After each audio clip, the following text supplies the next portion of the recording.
اس کا مطلب ہے یعنی پار کر جانا، یعنی کسی چیز کو کراس کر جانا۔ آپ کو معلوم ہوگا جو مڈل ایسٹ سے کسی بھی طرح جن کا کوئی ریلیشن یا جو وہاں رہے ہیں، کہ جواز جو ہے وہ جواز السفر کہا جاتا ہے پاسپورٹ کو، یعنی ایسا سفر جس سے ایک جگہ سے ایک ملک کو کراس کر کے دوسرے ملک میں چلے جاتے ہیں۔ جوازات،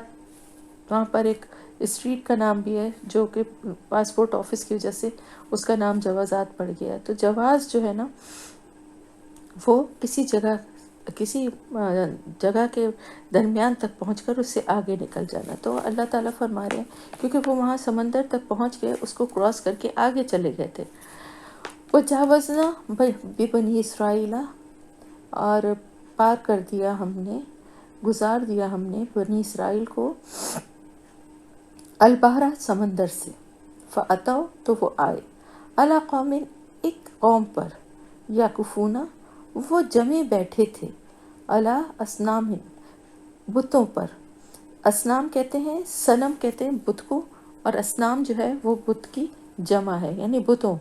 علی اوپر، یعنی بتوں پر، بتوں کے سامنے یا بتوں کے پاس وہ بیٹھے ہوئے تھے، لہم، اپنے، قالو، انہوں نے کہا، کس نے؟ بنی اسرائیل نے، یا موسیٰ، اے موسیٰ، اجعل، بنا، لنا، ہمارے لیے، الہن، کوئی الہ، کما، جیسا کہ، لہم، ان لوگوں کے لیے، آلہۃ، الہ ہیں۔ قالا، کہا، کس نے کہا؟ حضرت موسیٰ علیہ السلام نے، انکم، بے شک تم، قوم، ایک قوم ہو، تجہلون، تم جہالت برت رہے ہو۔ اب کیا ہوا کہ یہ کراس کر کے جب سمندر وہ جس علاقے میں یہ پہنچے، اب آپ کو میں بتاتی ہوں تھوڑا سا کہ یہ جغرافیائی لحاظ سے وہ علاقہ کیا تھا۔ یہ اللہ تعالیٰ نے جب ان کو فرعون سے اور اس کی قوم سے نجات دی، سمندر پار کیا انہوں نے، یعنی بحر احمر، تو اس کے شمالی سرے کو پار کیا تھا انہوں نے، اور یہ جزیرہ نمائے سینا پہنچے، یعنی مصر سے نکل کر بحر احمر کا ایک کونا انہوں نے کراس کیا تھا، اور جزیرہ نمائے سینا پہنچ گئے، جو کہ اس وقت مصر میں ہی شامل تھا۔ ٹھیک ہے، شمال سے پھر انہوں نے جنوب کی طرف اپنا سفر شروع کیا، کیونکہ یہ کس طرف جا رہے تھے، کہاں جانا چاہتے تھے؟ یہ فلسطین جانا چاہتے تھے واپس، ان کی زمین، ان کا علاقہ وہی تھا۔ اب یہ اس سفر کے دوران یہ ایک ایسے علاقے سے گزرے جہاں پر انہیں ایک قوم ملی جو کہ کہا یہ جاتا ہے کہ وہ کنعانی تھے، کاف نون عین الف نون چھوٹی ہے، کنعانی۔ اب بنی اسرائیل غلامی کے بعد آزادی ملی تھی پہلی دفعہ، اور یہ پہلا ان کا سفر تھا۔ اب یہ جب وہاں سے گزرے، کیونکہ اتنا عرصہ تو یہ وہاں رہے تھے، اور اس جگہ رہنے کی وجہ سے ان کے عقائد بھی کافی بگڑ چکے تھے، کیونکہ آپ کو میں نے جیسے پہلے بھی بتایا تھا کہ فرعون اور اس کے سردار اور وہ ساری قوم جو ہے وہ بتوں کی پوجا بھی کرتی تھی، گائے کی پوجا بھی کرتی تھی، اور چاند ستاروں کی بھی، یعنی ہر طرح کی شرک میں مبتلا تھی۔ تو کچھ عقائد جو ساتھ رہنے کی وجہ سے، جو برے اثرات ہوتے ہیں ایک عرصے تک ساتھ رہنے کی وجہ سے، وہ ان میں بھی آ گئے تھے، سرایت کر چکے تھے۔ اب انہوں نے جب وہاں پہ اس قوم کو دیکھا تو یہ دیکھا کہ یہ بڑی عقیدت اور انعماق سے،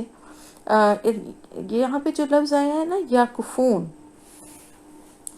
یعکفون کہتے ہیں، اعتکاف بھی اسی سے نکلا ہے کہ ایک جگہ ٹھہر کر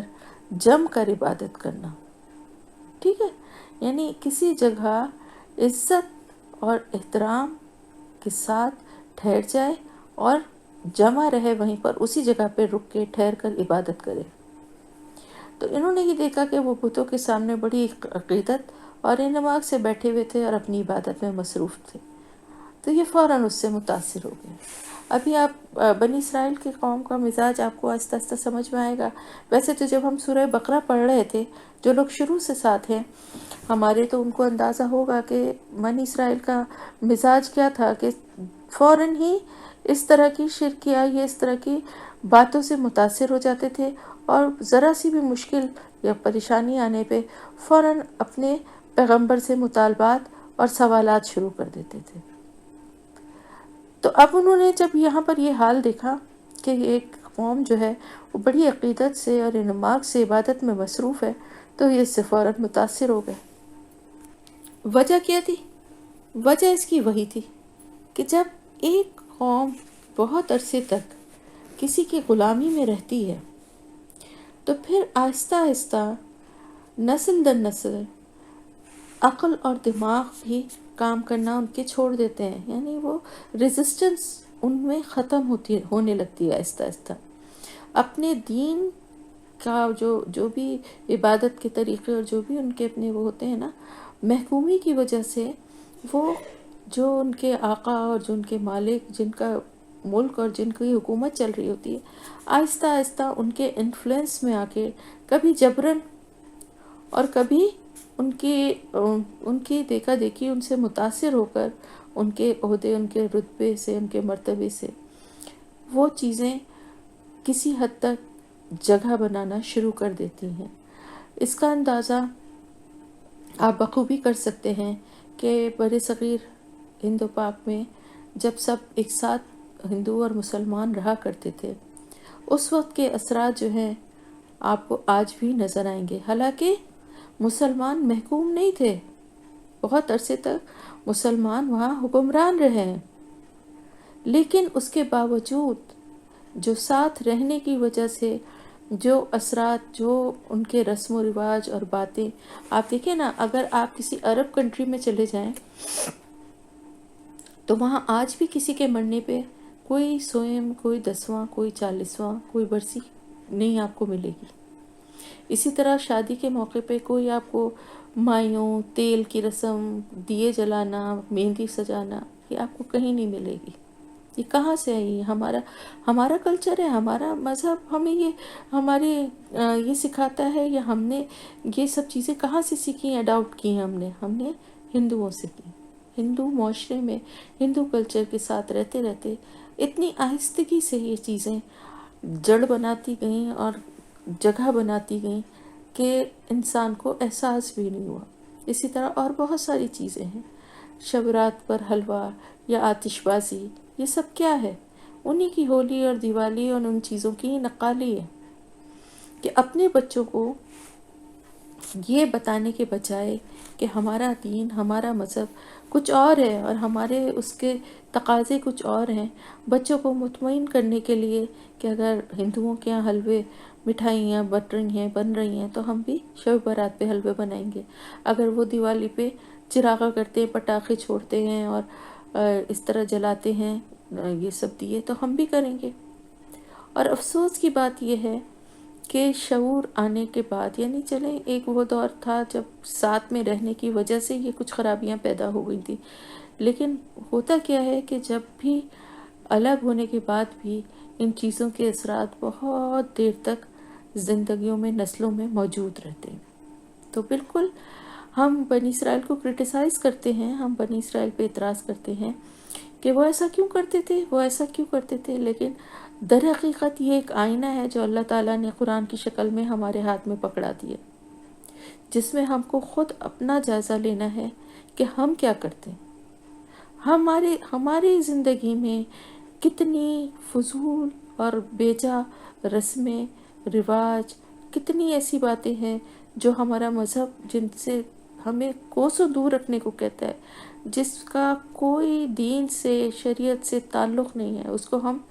دین کا حصہ سمجھ کے بڑی عقیدت سے، بڑے احترام سے اس کو منا رہے ہوتے ہیں اور اس پہ لڑنے مرنے کے لیے تیار ہو جاتے ہیں۔ یہ ہم سب کے لیے یہ آیات جو ہے نا، یہ صرف اس لیے نہیں ہے کہ ہم بنی اسرائیل کو کرٹیسائز کریں، ان پہ اعتراض کریں اور کہیں بھئی واقعی کیسی قوم تھی نافرمان، کے بات ہی نہیں سنتی تھی اپنے نبی کی۔ ہم سنتے ہیں اپنے نبی کی بات۔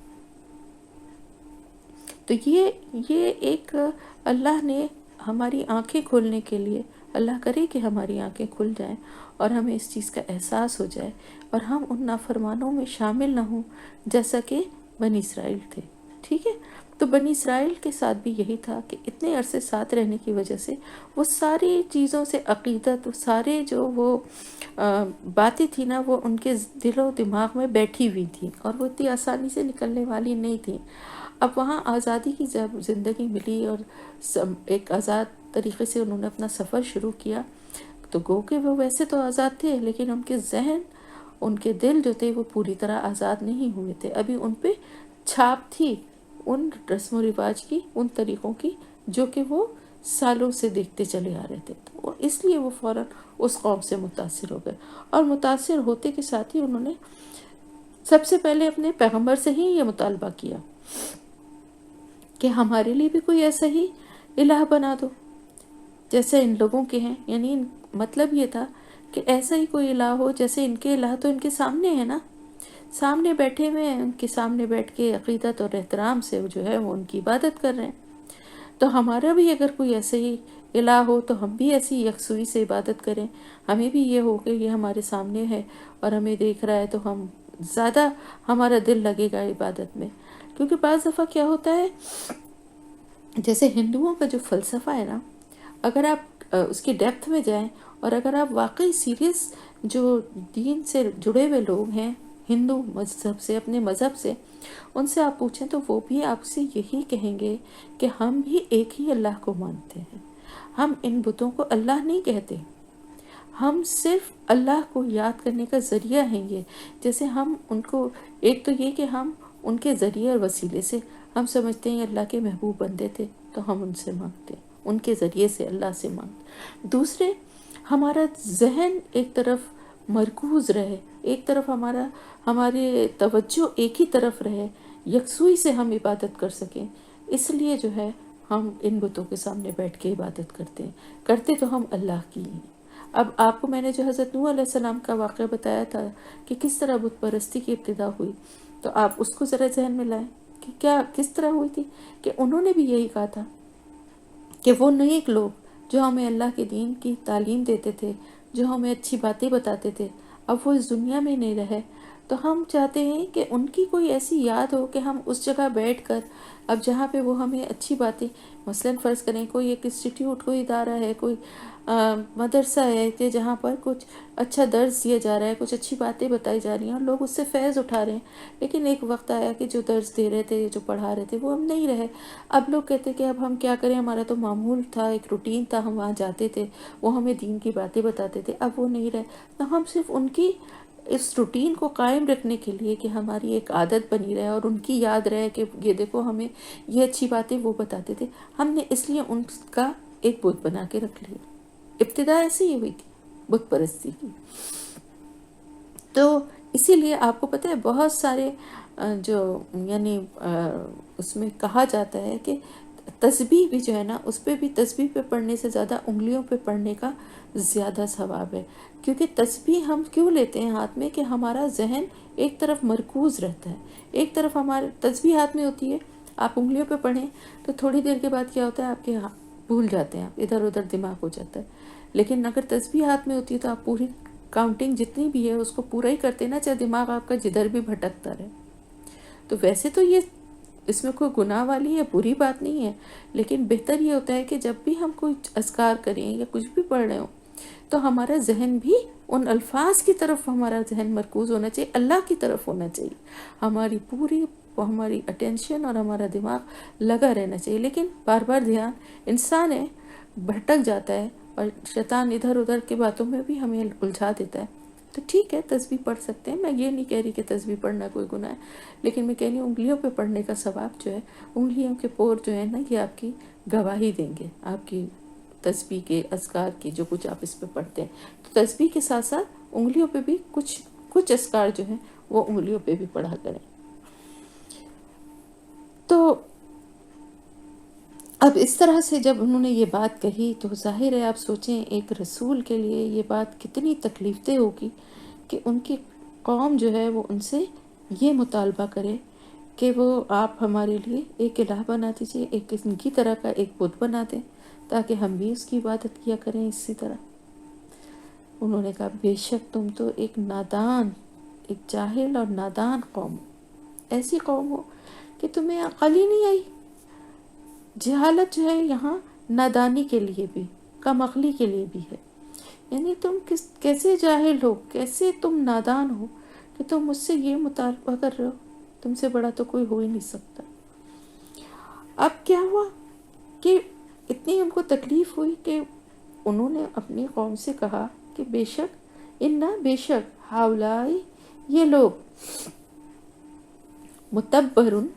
برباد ہونے والے ہیں، ماں جو ہوں وہ ہیں فی اس میں، وہ باطل اور باطل ہے، ماں جو کچھ کانو ہیں وہ یعملون وہ عمل کر رہے۔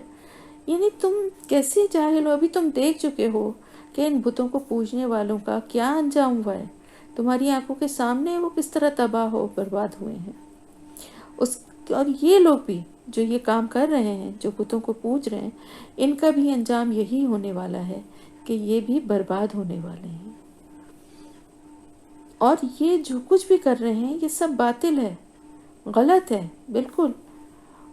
جو کام بھی یہ کر رہے ہیں یعنی بتوں کو پوجنا، تمہیں پتہ ہونا چاہیے کہ یہ سب غلط ہے اور گناہ ہے، اور اس کے نتیجے میں یہ سب برباد ہونے والے ہیں۔ جس طرح سے فرعون اللہ کے حکم سے، جس طرح فرعون اپنے لشکر کے ساتھ سمندر میں ڈوب گیا تھا، تو اسی طرح سے ان کا بھی یہی انجام ہونا ہے۔ تو تمہیں سمجھ میں نہیں آتا یہ بات؟ متبرن کا مطلب ہوتا ہے یعنی توڑنا پھوڑنا، یعنی چھوٹے چھوٹے ٹکڑے کر دینا، ٹھیک ہے۔ قالا کہا، حضرت موسیٰ علیہ السلام نے ہی کہا آگے، اغیر اللہ کیا اللہ کے سوا ابغیکم میں تلاش کروں تمہارے لیے الہن کوئی الہ، وہوا حالانکہ وہ فضلکم اس نے فضیلت بخشی تمہیں علی العالمین۔ اب اتنا صدمہ ان کو ہوا، اتنی تکلیف ان کو ہوئی، اور انہوں نے کہا کہ یہ سب جو کہ برباد ہونے والے اور جو کچھ بھی یہ کر رہے ہیں عمل وہ باطل اور غلط ہے، اس کو سمجھنے کے بجائے، اس حقیقت کو سمجھنے کے بجائے تم اب مجھ سے یہ ڈیمانڈ کر رہے ہو تو میں اللہ کے سوا تمہارے لیے کوئی اور الہ تلاش کروں؟ کیسے یہ بات تمہارے ذہن میں آئی؟ تم نے کس طرح سے یہ سب کچھ سوچا؟ حالانکہ اللہ تعالیٰ نے تو تمہیں فضیلت بخشی تمام جہان والوں پر۔ کس طرح سے فضیلت بخشی تھی کہ کس طرح اللہ نے ایک ایسے معجزے کے ذریعے ان کو فرعون کے اور اس کے سرداروں کے اور اس کی قوم کے ظلم اور تسلط سے کیسے نکالا، کہ سمندر میں اللہ نے خشکی کا راستہ بنا دیا، اور پھر اللہ نے کے ہی حکم سے جب فرعون اور اس کا لشکر درمیان میں پہنچا تو وہ راستہ جو تھا وہ بند ہو گیا اور وہ سب ڈوب گئے۔ یہ سب کچھ تمہارے لیے کتنی بڑی فضیلت ہے۔ ان سب کو تم جاننے کے باوجود بھی مجھ سے یہ ڈیمانڈ کرتے ہو کہ اللہ کے سوا اور کسی کا، اگر اور کسی میں طاقت اختیار یا قدرت ہوتی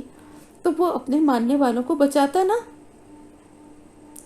اللہ سے بڑا، اگر نعوذ باللہ استغفر اللہ، اللہ کے سے بڑی کوئی اور بھی ذات ہوتی جس کی کہ وہ پوجا اور عبادت کرتے تھے تو وہ اپنے ماننے والوں کو بچاتا،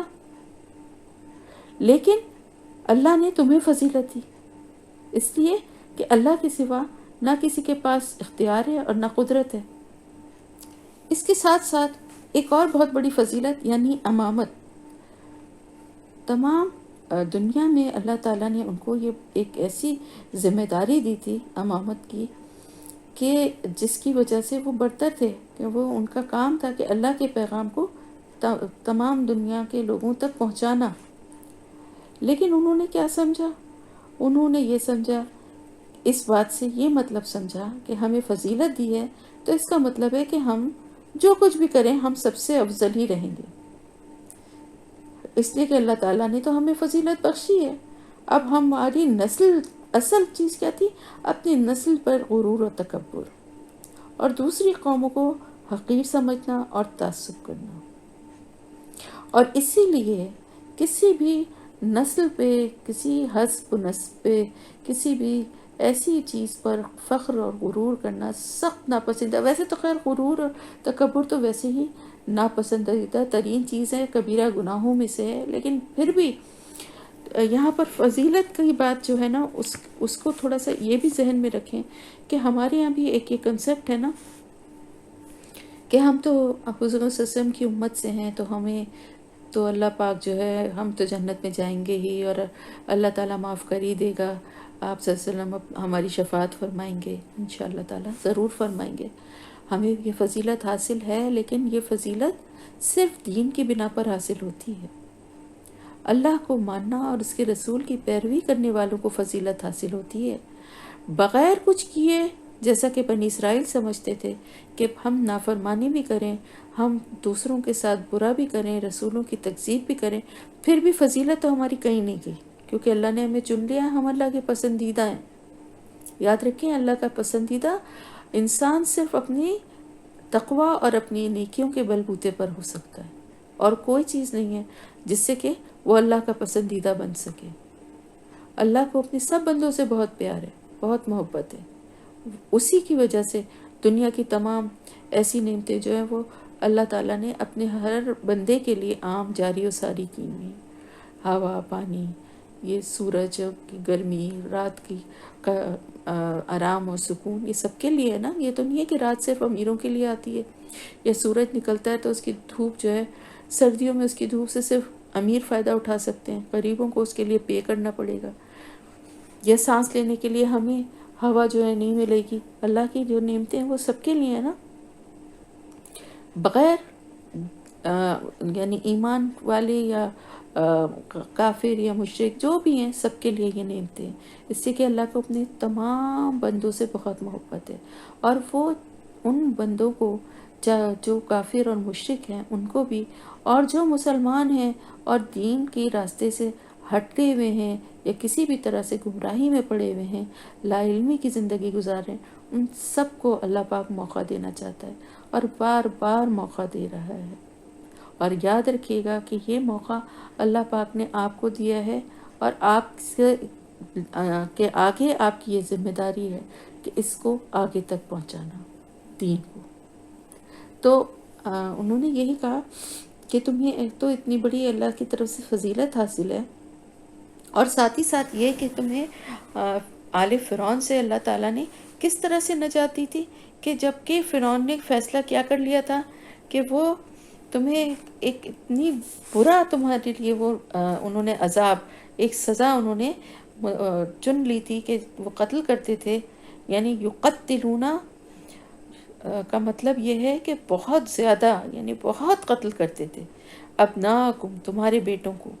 وَيَسْتَحْيُونَ نِسَاءَكُمْ اور وہ زندہ چھوڑ دیتے تھے تمہاری عورتوں کو، وَفِي ذَلِكُمْ اور اس میں بلاؤن آزمائش تھی، من ربکم عظیم تمہارے رب کی طرف سے بہت بڑی،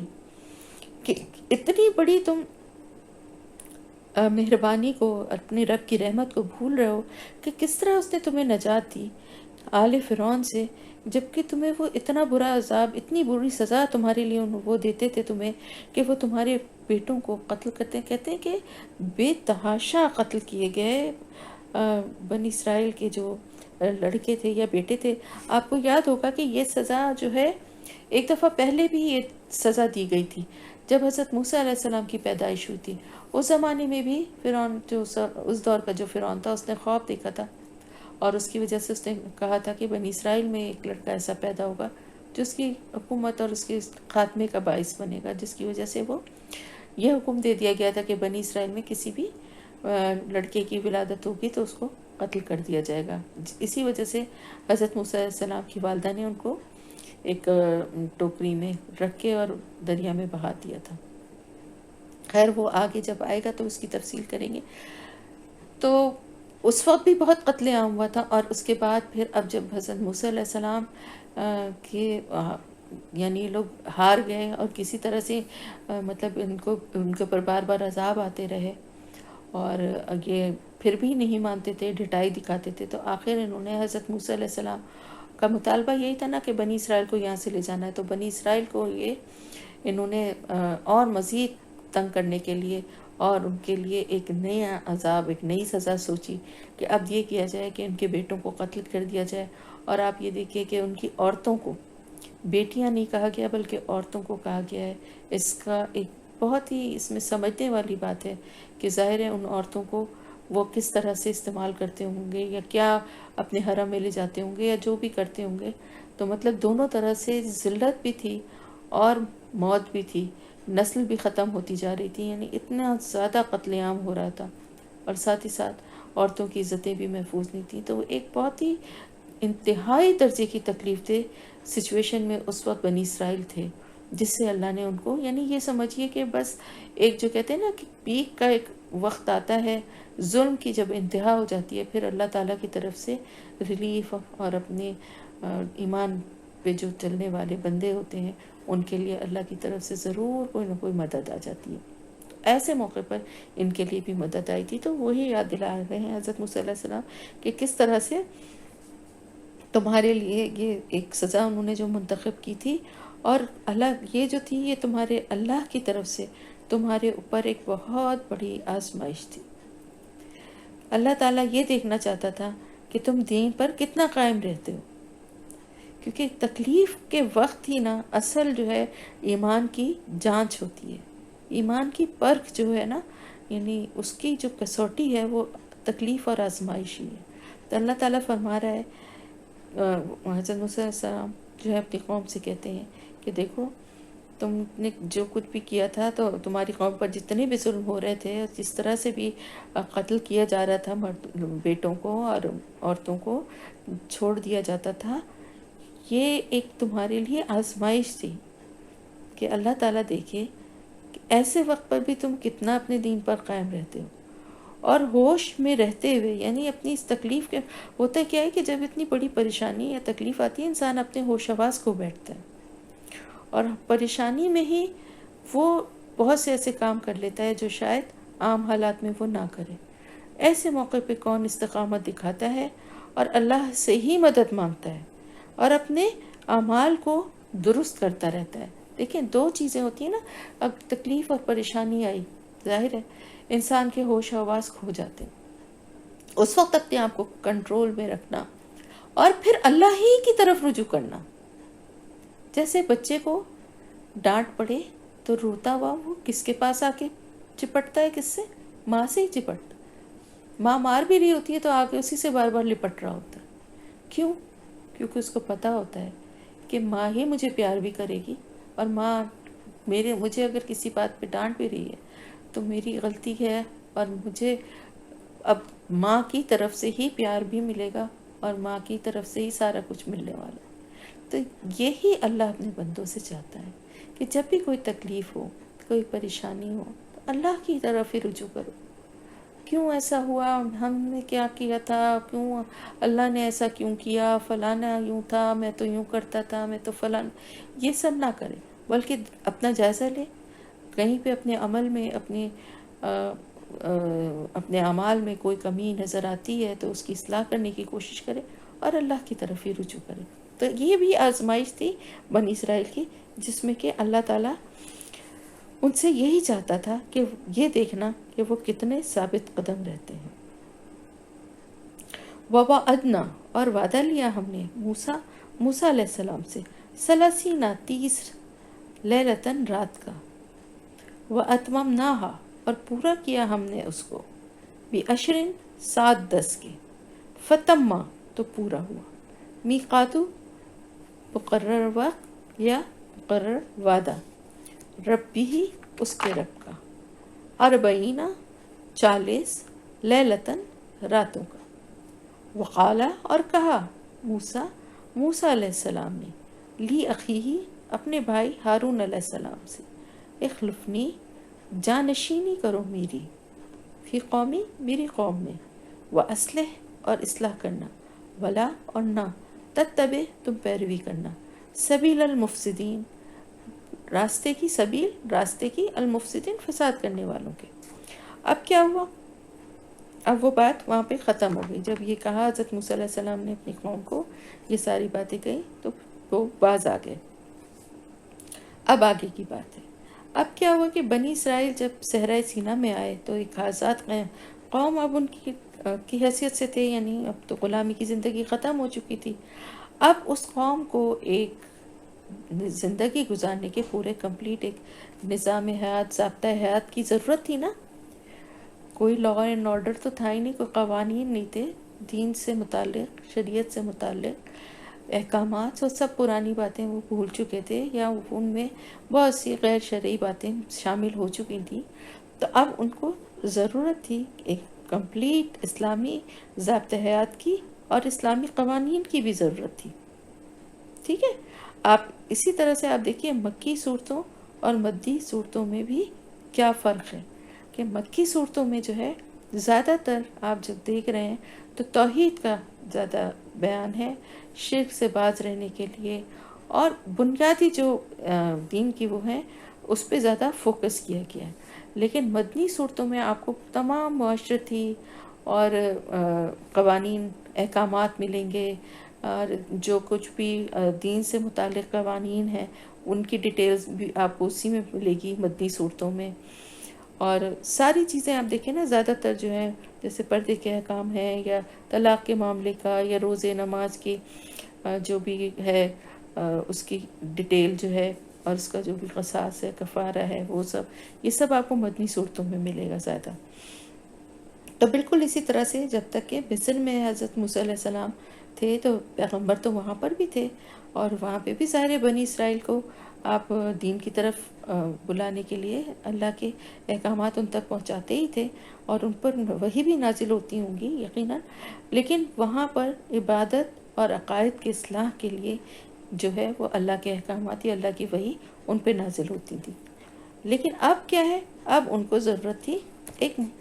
کمپلیٹ جو ہے ایک ضابطہ حیات کی. تو اس کے لیے اللہ تعالیٰ نے ان کو جو ہے کوہ طور پر بلایا، اور کوہ طور پر بلانے کے لیے ایک وقت اللہ تعالیٰ نے ان کو بتایا تھا، اور وعدہ لیا ہم نے موسیٰ سے 30 راتوں کا. 30 راتوں کے لیے ان کو بلایا تھا، لیکن اللہ تعالیٰ فرما رہا ہے کہ پورا کیا ہم نے اس کو 7-10 کے. تو وہ پورا ہو گیا مقررہ وقت اس کے رب کا 40 راتوں کا، یعنی 30 راتوں کے لیے پہلے اللہ تعالیٰ نے ان کو بلایا تھا، پھر اور مزید جو ہے 10 راتوں کا اضافہ کیا. اللہ تعالیٰ کی حکمت کہ اس نے ایک ساتھ 40 راتوں کے لیے نہیں بلایا، اور اس کی وجہ کیا تھی، اس کی حکمت کیا تھی، کہ اللہ تعالیٰ یہ چیز ان کو بھی تھوڑا سا اس قوم کو آزمانا چاہتے تھے کہ رسول کی غیر موجودگی میں ان کا کیا رویہ رہتا ہے. ٹھیک ہے. تو 40 راتوں کا ان کا وہاں قیام ہوا، اور وہیں پر ان کو وہ کوہ طور جو ہے وہ جو سلوں کی شکل میں تھی جس پہ ریٹن تھے وہ 10 کمانڈمنٹس جنہیں کہا جاتا ہے، وہ احکامات تھے جن کو وہ پھر لے کر آئے. وقال موسیٰ، اور کہا موسیٰ نے. اب جاتے ہوئے موسیٰ علیہ السلام نے، اب کسی کو تو اپنا وہاں پہ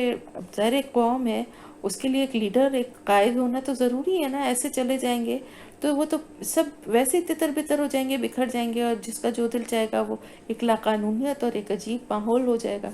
تو وہ اپنے بھائی، میں نے جیسے کہ پہلے بھی بتایا تھا نا کہ ان کے بھائی جو تھے ہارون علیہ السلام، جو کہ ان سے 3 سال بڑے تھے. اب آپ یہ بھی دیکھ لیجئے کہ وہ ان سے 3 سال بڑے تھے، لیکن حضرت موسیٰ علیہ السلام کو جو اللہ تعالیٰ نے جس مقصد کے لیے پیغمبر وہ بھی تھے، حضرت موسیٰ علیہ السلام نے ان کے لیے دعا کی تھی فرعون کے دربار میں جانے سے پہلے، اپنی مدد کے لیے، کہ اپنے بھائی کے لیے کہ ان کو ان کے ساتھ ان کا مددگار اللہ تعالیٰ بنا دے. تو وہ بھی پیغمبر تھے، لیکن جو اللہ تعالیٰ نے کام حضرت موسیٰ علیہ السلام سے لیا، یا جو اللہ کو حضرت موسیٰ علیہ السلام سے کام لینا تھا، وہ ان کی اہلیت کے حساب سے ان کو کیا. تو یہاں پر ہمیں یہ بات بھی سمجھنے آتی ہے اور سمجھنا چاہیے کہ کسی بھی کام کی قیادت کے لیے عمر سے زیادہ انسان کی قابلیت اور اہلیت دیکھنی چاہیے. بعض دفعہ ایسا بھی ہوتا ہے کہ ہم سے عمر میں چھوٹے ہونے کے باوجود کوئی بہت سمجھداری کی باتیں کرنے والا یا زیادہ عقل اور سمجھ رکھنے والا ہو.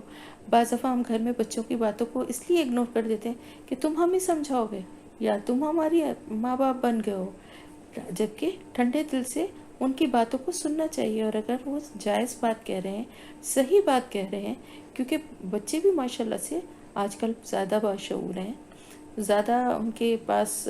ذرائع ہیں کہ وہ نالج بھی ہوتی ہے ان کو، تو ان کی بات سننی ضرور چاہیے. صرف اس لیے ریجیکٹ نہیں کرنی چاہیے کہ یہ بچے ہیں،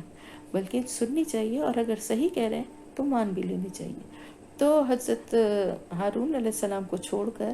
وہ جانشین اپنا بنا کر میری غیر موجودگی میں میری قوم کے ساتھ کیا کرنا، اب وہ یہ بتا کر جا رہے ہیں کہ دیکھو اصلاح کرتے رہنا ان کی، اور ان کے اگر کوئی فساد کرنا شروع کر دے یا کوئی فساد کرے تو کوئی بگاڑ پیدا ہو جائے تو پھر ان کا ساتھ نہ دینا، یعنی اس کام میں تم شامل نہ ہونا۔ تو اب انہوں نے یہ دو بہت ہی امپورٹنٹ باتیں تھیں جو بتا دی کہ ایک تو اصلاح کرنا میری قوم کی، جو غلط بات کریں تو ان کو صحیح بات بتانا، اور اگر کوئی فساد کرنے لگے یا کوئی برا کام کرنے لگے تو اس کی پیروی نہ کرنا۔ اب یہ دونوں باتیں مین تھیں جس سے کہ کوئی کسی قوم کو جو ہے وہ شیرازہ بھی کر سکتا تھا، یا تو قوم جو ہے وہ بگاڑ کا شکار ہو سکتی تھی۔ اگر ان دونوں چیزوں پہ کنٹرول کریں تو قوم جو ہے وہ کنٹرول میں رہے گی۔ اور ظاہر 40-30 دن کی بات اس وقت تو وہ 30 ہی دن سمجھے تھے، تو اس میں اتنا ٹائم بھی نہیں تھا، ٹھیک ہے۔ لیکن کیا ہوا وہ ہم بعد میں پڑھیں گے۔ اب ہم حضرت موسیٰ علیہ السلام کا واقعہ پڑھتے ہیں۔ ولما، اور جب جاء آئے موسیٰ علیہ السلام لی میقاتنا، ہمارے مقررہ وقت پر، یہ اللہ تعالیٰ فرما رہا ہے، وکلمہ، اور کلام کیا اس سے، ربہ، اس کے رب نے، قالا، اس نے کہا، ربی، اے میرے رب، ارینی، دکھا مجھ کو، انظر، میں دیکھوں، الیکا، تجھ کو۔ اب جب وہ آئے موسیٰ علیہ السلام، اللہ تعالیٰ نے جو وقت ان کو دیا تھا اس وقت پر، اور انہوں نے اپنے رب سے کلام کیا، تو کلام کرنے کے بعد ساتھ ہی یہ بھی التجا کی کہ میں چاہتا ہوں کہ میں آپ کو دیکھوں۔ اصل میں اللہ تعالیٰ کا قرب جو ہے نا، وہ انسان کے لیے کی سب سے بڑی زندگی کی خواہش ہے۔ اور پھر اگر جیسے حضرت موسیٰ علیہ السلام کو اللہ پاک نے یہ فضیلت دی تھی کہ وہ اللہ تعالیٰ ان سے کلام فرماتے تھے، تو ایک تھوڑا سا حوصلہ بھی بڑھتا ہے اور اشتیاق بھی بڑھتا ہے۔ تو اس وجہ سے انہوں نے محبت میں اللہ کی جو ہے وہ اللہ سے یہ التجا کی کہ اللہ تعالیٰ میں چاہتا ہوں کہ آپ کو دیکھوں میں۔ اللہ تعالیٰ نے فرمایا کہ تم ہرگز مجھے نہیں دیکھ سکو گے۔ دنیا میں اللہ پاک نے انسان کو جو جسم اور جو اعضاء دیے ہیں، نگاہیں دی ہیں، نظر دی ہے، بصارت دی ہے، وہ تاب نہیں لا سکتی اللہ پاک کی تجلی کو برداشت کرنے کی۔ دنیا میں رہتے ہوئے یہ ناممکن ہے۔ اللہ چاہے تو سب کچھ ممکن ہے، لیکن اللہ ہی نے اس چیز کو ناممکن بنایا ہے کہ انسان کے اندر یہ تاب و طاقت ہی نہیں ہے۔ جبکہ دیکھیں وہ پیغمبر تھے اور ظاہر بہت نیک انسان تھے، لیکن یہاں پر بات جو ہے وہ برداشت کی ہے۔ جیسے آپ کو پتہ ہے کہ ایکس ریز ہوتی ہیں، ایکس ریز کے لیے کیا کہا جاتا ہے، ایکس رے کروانے کے لیے جب جائیں تو آنکھیں بند کر لینی چاہیے۔ آپ دیکھتے ہوں گے کہ جو ڈاکٹرز وغیرہ، یہ جو اسسٹنٹس جو ایکس رے کر رہے ہوتے ہیں، وہ خود ایک کیبن میں جا کے بیٹھ جاتے ہیں، وہاں پہ موجود نہیں رہتے جہاں ایکس رے ہو رہا ہوتا ہے۔ وہاں پر پیشنٹ کو وہ کھڑا کرتے ہیں یا لٹاتے ہیں یا بٹھاتے ہیں جس جگہ کا بھی ایکس رے ہونا ہے، اور اس کے بعد وہ خود جا کے ایک کیبن میں وہاں بند ہو جاتے ہیں اور وہاں سے آپریٹ کرتے ہیں، اور پھر اس کے بعد وہ ایکس رے ہوتا ہے۔ کیوں؟ اس لیے کہ اس کی ریز بھی جو ہے وہ انسان کی نظر جو ہے وہ برداشت نہیں کر سکتی، اور خدا نہ خواستہ ایکسپوز ہو جائے اگر تو بینائی بھی بعض دفعہ جا سکتی۔ اسی طرح آپ نے دیکھیں جیسے سورج گرہن ہوتا ہے، سورج گرہن کو بھی دیکھنے سے منع کیا جاتا ہے نا۔ اس کی وجہ کیا ہوتی ہے؟ اس کی وجہ یہ ہوتی ہے کہ سورج گرہن کس وجہ سے ہوتا ہے؟ آپ لوگوں کو معلوم ہی ہوگا کہ چاند جو ہے وہ زمین اور سورج کے بیچ میں آ جاتا ہے، اور جب چاند بیچ میں آتا ہے تو کنارے جو ہیں جہاں سے سورج کی وہ یعنی آپ سمجھیں کہ ایک مین آپ نے جگہ کو بند کیا ہے، تو باقی جو کناروں سے جو اس کی ریز آ رہی ہیں نا، ان میں بہت شدت آ جاتی ہے۔ جیسے آپ کبھی کسی نل کو فل کھلا ہوا اس کو اگر آپ بیچ میں وہ کریں تو آپ دیکھیں کہ اس کے سائڈ سے بہت تیزی سے بہت دور اچھلتا ہوا پانی نکلنے لگتا ہے نا. بالکل اسی طرح سے جب اس روشنی کو چاند کی وجہ سے وہ روشنی جو ہے وہ اس کے آگے وہ ایک روک آ جاتی ہے، رکاوٹ آ جاتی ہے، تو جو اس کی ایجز سے، اس کے کناروں سے جو ریز ہوتی ہیں وہ اور زیادہ تیز ہو جاتی ہیں، اور وہ اتنی خطرناک ہوتی ہیں کہ خدا نخواستہ اس سے انسان کی بینائی ختم ہو سکتی ہے. تو یہ تو دنیاوی چیزیں ہیں نا، یہ دنیاوی چیزوں کی برداشت بھی آنکھ کو نہیں ہے. تو اللہ تعالیٰ تو کی ذات تو اس کا تصور بھی انسان کے جو ذہن ہے اس میں نہیں آ سکتا، اور اس کو دیکھنے کی تاب بھی اس کی نظر نہیں لا سکتی. لیکن اللہ تعالیٰ کا دیدار نصیب ہوگا ان خوش قسمتوں کو. اللہ ہمیں بھی ان میں شامل فرمائے جو جنت الفردوس میں پہنچیں گے. جب جنت میں پہنچیں گے تو وہاں کا سب سے بڑا انعام جو ہے وہ اللہ تعالیٰ کا دیدار ہوگا. اس کے بعد وہ لوگ کہیں گے کہ ہمیں اس کے علاوہ ہمیں کچھ بھی نہیں چاہیے تھا، ہمیں کچھ نہیں چاہیے. یعنی وہ ہم تصور ہمارے، کیونکہ ہم تصور نہیں کر سکتے نا، ہمیں اندازہ نہیں ہے، ہمیں پتہ ہی نہیں ہے. تو اس دیدار کے لیے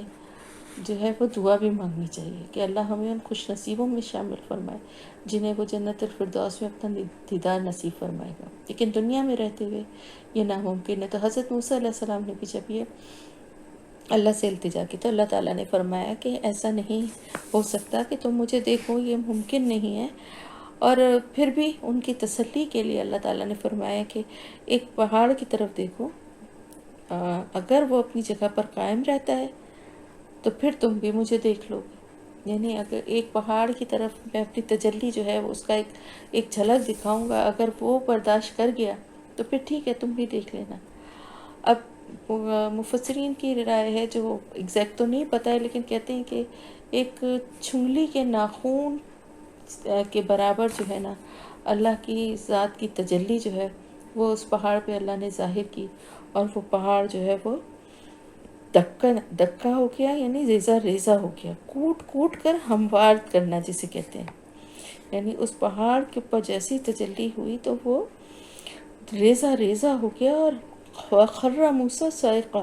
اور گر پڑے موسیٰ علیہ السلام بے ہوش ہو گئے. یعنی ایک دوسرے پہاڑ پہ کیا تھا یہ اللہ تعالیٰ نے اپنی تجلی کی ہلکی سی جھلک، تو وہ پہاڑ تو ریزہ ریزہ ہو گیا، اور حضرت موسیٰ علیہ السلام جس پہاڑ پہ تھے وہاں پر وہ بے ہوش ہو کر گر پڑے. یعنی اتنی اس کی جو پہاڑ کا ٹوٹنا اور اس کا ریزہ ریزہ ہونا کوئی معمولی تو بات نہیں ہے نا، کتنا دھماکہ اور کتنا کیسی وہ کڑک ہوگی کہ اس سے وہ بے ہوش ہو کر گر پڑے. فلما، پھر جب افاقہ ہوا یا ہوش میں آیا. آپ دیکھیں کتنے ورڈز ہیں جو اردو میں بھی استعمال ہوتے ہیں. ہوش میں آئے، قالا، انہوں نے کہا، سبحانک، پاک ہے تو میں توبہ کرتا ہوں، علیکہ، تیری طرف، وانا، اور میں، اولو، سب سے پہلا ہوں، المومنین، ایمان لانے والوں. یعنی میں اپنی اس غلطی سے جو میں نے تجھے دیکھنے کی خواہش کی تھی، مجھے نہیں کرنی چاہیے تھی، میں اس پہ تجھ سے توبہ کرتا ہوں. یعنی دیکھیں ایک پیغمبر کا، ایک ایمان والے کا، انسان کا عام جو بھی ہے اس کا رویہ اپنی غلطی کے بعد کیا ہے. حالانکہ انہوں نے محبت میں ایک اللہ سے درخواست کی تھی، لیکن ان کو احساس ہوا کہ مجھے یہ نہیں کرنا چاہیے تھی ایسا مطالبہ، تو انہوں نے فوراً اللہ تعالیٰ سے معافی مانگی اور کہا کہ تو پاک ہے تیری ذات، اور میں تجھ سے توبہ کرتا ہوں، معافی مانگتا ہوں کہ میں نے تجھے دیکھنے کی خواہش کی تھی، اور میں سب سے پہلا ہوں ایمان لانے والوں میں. اس کا مطلب یہ نہیں ہے کہ اس سے پہلے کوئی ایمان لانے والا نہیں تھا، بلکہ اس بات پر ایمان لانے والوں میں کہ تجھے دیکھنے کی طاقت و طاقت نہیں ہے انسانی آنکھ میں، اور ساتھ ہی یہ بھی کہ بغیر دیکھے بھی میں تجھ پر، یعنی تجھ سے کلام تو کرنے والا میں سب سے پہلا انسان ہوں ہی،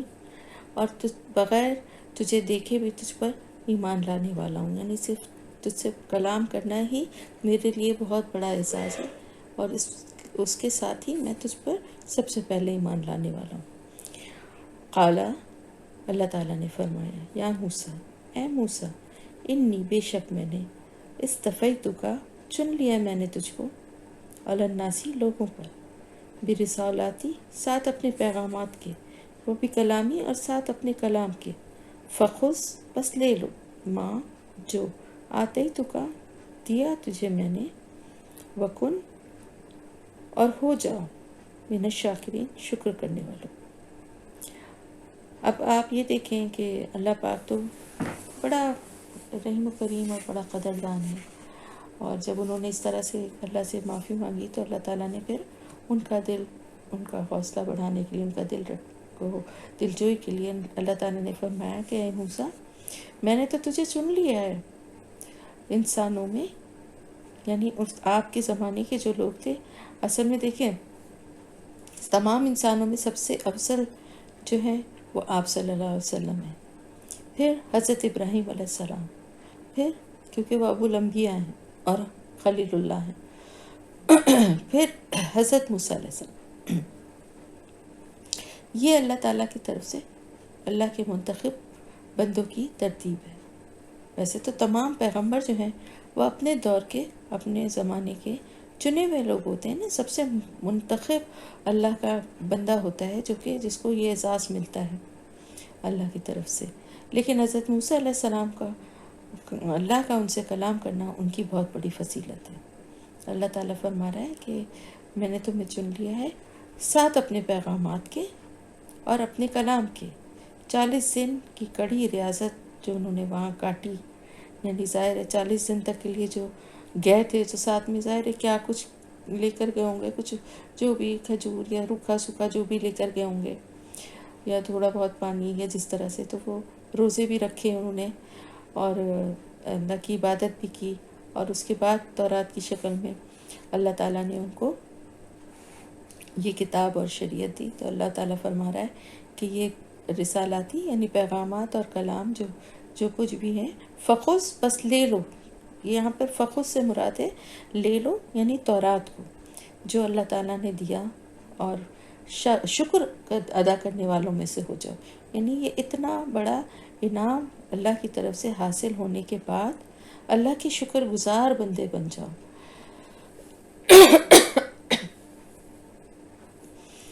تو ہمیں اس سے کیا سبق ملتا ہے، کیا بات سمجھ میں آتی ہے کہ جب بھی اللہ کی طرف سے ہمیں کوئی انعام، کوئی نعمت حاصل ہوتی ہے، مثلا کیا نعمتیں ہیں، مثلا یہ کہ ایک اچھا گھر، اچھا ماحول، ماں باپ، بہن بھائی، اچھا شوہر، شوہر کی اچھی نوکری، رزق کی فراوانی، اولاد، پھر نیک صالح اولاد، پھر اور آگے اولاد کی خوشیاں، یہ سب کیا ہیں؟ یہ سب اللہ کی نعمتیں ہیں۔ اچھی تعلیم، اچھی جگہوں پہ پڑھنا، اور بھی بہت کچھ جو کچھ زندگی میں حاصل ہوتا ہے، کپڑے، زیور، یہ سب کیا ہیں؟ یہ اللہ کی نعمتیں ہیں۔ تو ان نعمتوں کو، ہر نعمت کو حاصل کرنے کے بعد انسان میں شکر گزاری پہلے سے زیادہ بڑھ جانی چاہیے، بجائے اس کے کہ اکڑ اور تکبر آئے اس میں، اور ان چیزوں پہ، ان نعمتوں پہ جو کہ اللہ کی دی ہوئی ہیں، ان کو اپنی ہی محنت، اپنی کوشش کا صرف صلہ سمجھے، اور اپنی ہی قابلیت پہ اکڑے، اور اس مال و دولت پر اور ان نعمتوں پر جو ہے وہ اپنا حق سمجھ کے اور ان پہ غرور و تکبر کرے، دوسروں کو حقیر سمجھے۔ اس بات سے اللہ نے منع فرمایا ہے، اور یہاں پر اپنے نبی کو اتنا بڑا اعزاز دینے کے بعد کتاب کی شکل میں کیا فرمایا کہ پھر تم شکر گزار بن جاؤ کہ تمہیں چنا گیا ہے، تمہیں اللہ تعالیٰ، اگر دیکھیں اللہ ہم سے اگر کوئی دین کا کام لیتا ہے نا، تو اس کا یہ مطلب نہیں ہے کہ نعوذ باللہ اس کو لوگوں کی کمی ہے یا کرنے والوں کی کمی ہے۔ دین کا کام کرنے والوں کی کوئی کمی نہیں ہے، اور اللہ کے نام لینے والوں کی بھی کوئی کمی نہیں ہے۔ دنیا کے تمام انسان اگر ختم بھی ہو جائیں تو اللہ کا نام لینے والے بہت ہیں، اس کے فرشتے اور نہ جانے کون کون سی مخلوق جن کا ہمیں علم بھی نہیں ہے۔ تو جو کچھ بھی ہم کرتے ہیں تو اس کو اللہ کا احسان سمجھ کے شکر گزاری آنی چاہیے کہ اللہ نے ہمیں اس کام کے لیے چن لیا، اللہ نے ہمیں دین کی طرف پھیر دیا، اللہ نے اس کتاب سے محبت ہمارے دل میں ڈال دی، ہمیں اس راستے پہ چلنے والا بنا دیا، قرآن کی طرف آ کے اس کو پڑھنے اور سمجھنے کی توفیق عطا فرماتی، تو اور شکر گزاری بڑھتی جانی چاہیے، اور جتنی شکر گزاری بڑھے گی اتنی ہی اللہ کے انعامات ہوں گے ہر بندے پر۔ یہ ایک بہت گر کی بات ہے کہ مشکلوں اور تکلیفوں میں بھی جو الحمدللہ کہتے ہیں، اللہ پاک ان کے لیے اور بہت سے خیر کے دروازے کھول دیتا ہے، کہ جو اپنی تکلیف کو بھی یہ سمجھتے ہیں کہ یہ اللہ کی طرف سے ہے تو اس میں کوئی بہتری ہوگی، اور اللہ ہی اس کا بہتر مجھے نعم البدل بھی دینے والا ہے، تو اللہ پاک ان کے لیے بہت سے خیر کے راستے کھول دیتا ہے۔ تو یہاں پر بھی اللہ تعالیٰ یہی فرما رہا ہے کہ یہ جو کتاب کی شکل میں جو میرے احکامات اور جو پیغامات ہیں لوگوں کے لیے، وہ تمہیں دیے گئے ہیں، ان کو لے لو اور میرے شکر گزار بندے بن جاؤ، کیونکہ میں نے تمہیں چن لیا ہے تمام لوگوں پر، جیسا کہ میں نے بتایا نا کہ ایک پیغمبر جو ہے وہ تمام لوگوں میں سے منتخب کیا ہوا اور اللہ کا چنا ہوا بندہ ہوتا ہے۔ وَكَتَبْنَا، اور لکھ دی ہم نے، لہو اس کے لیے، فی الالواح تختیوں میں، من کل شیء ہر چیز کے بارے میں، موعظۃً نصیحت، و تفصیلاً اور تفصیل، لکل شیء ہر چیز کے لیے، فخذها بس پکڑ لو اس کو، بقوت مضبوطی سے، ومر اور حکم دو، قوم کا اپنی قوم کو، یاخذو وہ لے لیں، باحسنھا اس کے بہترین حصے کو، ساریکم ان قریب میں دکھاؤں گا تمہیں، دار الفاسقین گھر فاسقوں کا۔ اب یہاں پر جو بات آ رہی ہے وہ تورات کے بارے میں آ رہی ہے۔ تورات جب اللہ تعالیٰ نے تھی یہ تختیوں کی شکل میں تھی، تو اللہ تعالیٰ فرما رہا ہے کہ ان میں ہر چیز کے بارے میں تمام احکامات اللہ کے جو ہیں نا وہ اس میں لکھ دیے گئے ہیں۔ بائبل میں اس کی تھوڑی سی وضاحت ملتی ہے کہ یہ 2 تختیاں تھیں، یعنی پتھر کی 2 سلیں تھیں، اور ان تختیوں پر لکھنے والا کون ہے، اس میں بائبل اور قرآن دونوں میں جو ہے ہمیں اشارہ یہی ملتا ہے کہ اللہ تعالیٰ کی طرف سے لکھا گیا تھا۔ اب یہ ڈیٹیل نہیں پتہ ہے کہ کس طرح سے اللہ نے اپنے کلمہ کن کے ذریعے لکھا، یا کسی فرشتے سے یہ خدمت لی، یا حضرت موسیٰ علیہ السلام کا ہاتھ استعمال فرمایا، یہ ڈیٹیل تو نہیں پتہ، لیکن یہ ہے کہ وہ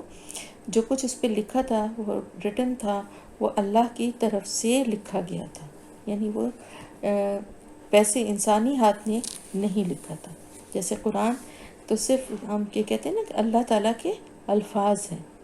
لیکن آپ صلی اللہ علیہ وسلم پہ وہی جو ہے نازل ہوتی تھی اور پھر اس کو لکھا جاتا تھا نا، تو وہ لیکن ریٹن تھے۔ تو کہا کہ اس کی تفصیل یہ ہے، جو وضاحت ہے کہ وہ 2 پتھر کی سلیں تھیں، جن پہ کہ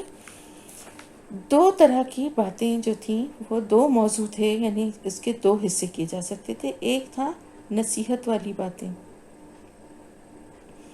اور دوسری تھی شریعت، یعنی حلال اور حرام کے قوانین، زندگی سے متعلق ضابطہ ہے، ٹھیک ہے۔ یعنی ایک تو یہی توحید اور شرک سے باز رہنا، اور اس سے ریلیٹڈ جو نصیحتیں اور باتیں تھیں، زندگی گزارنے کے کون سے طریقے ہیں وہ، اور پھر دوسرے اس میں جو ہے وہ حلال حرام کے قوانین اور زندگی سے متعلق دوسرے جو بھی، اور شادی بیاہ یا اور نماز روزہ اس سے متعلق احکامات جو بھی ہوں گے ان کی ڈیٹیل تھی۔ تو اللہ تعالیٰ نے فرمایا کہ ان کو مضبوطی سے پکڑ لو، اور اپنی قوم کو بھی حکم دو کہ اس کے بہترین حصے کو سیکھیں اور اس پر عمل بھی کریں، یعنی خود بھی اس پر عمل کریں اور اپنی قوم کو سکھائیں اور انہیں حکم دیں کہ آگے پہنچائیں۔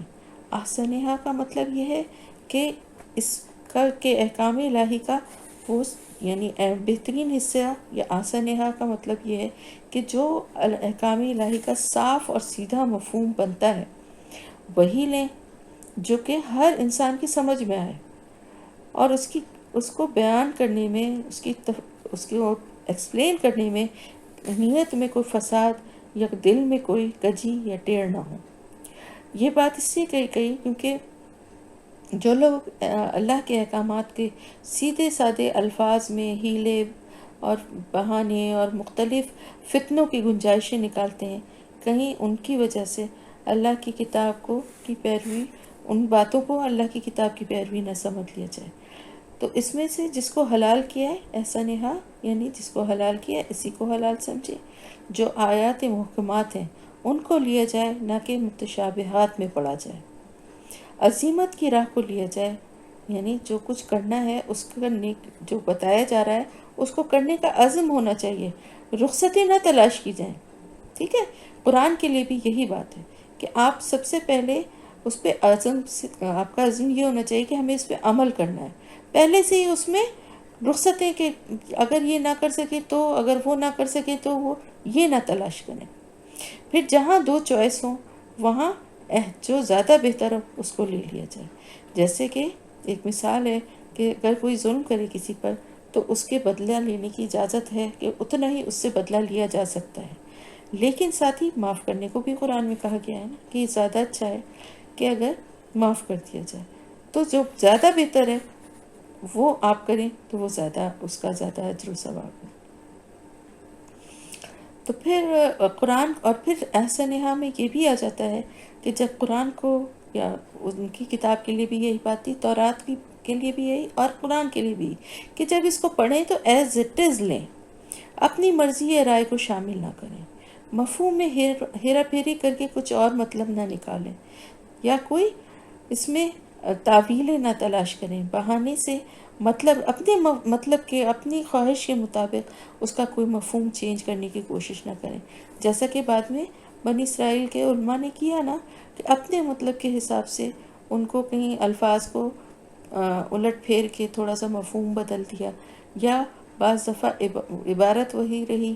اور اس کے احکامات کی کچھ اور توجہ بتا دی، مختلف طرح سے جو اس میں چینجز کر دی۔ ان سب سے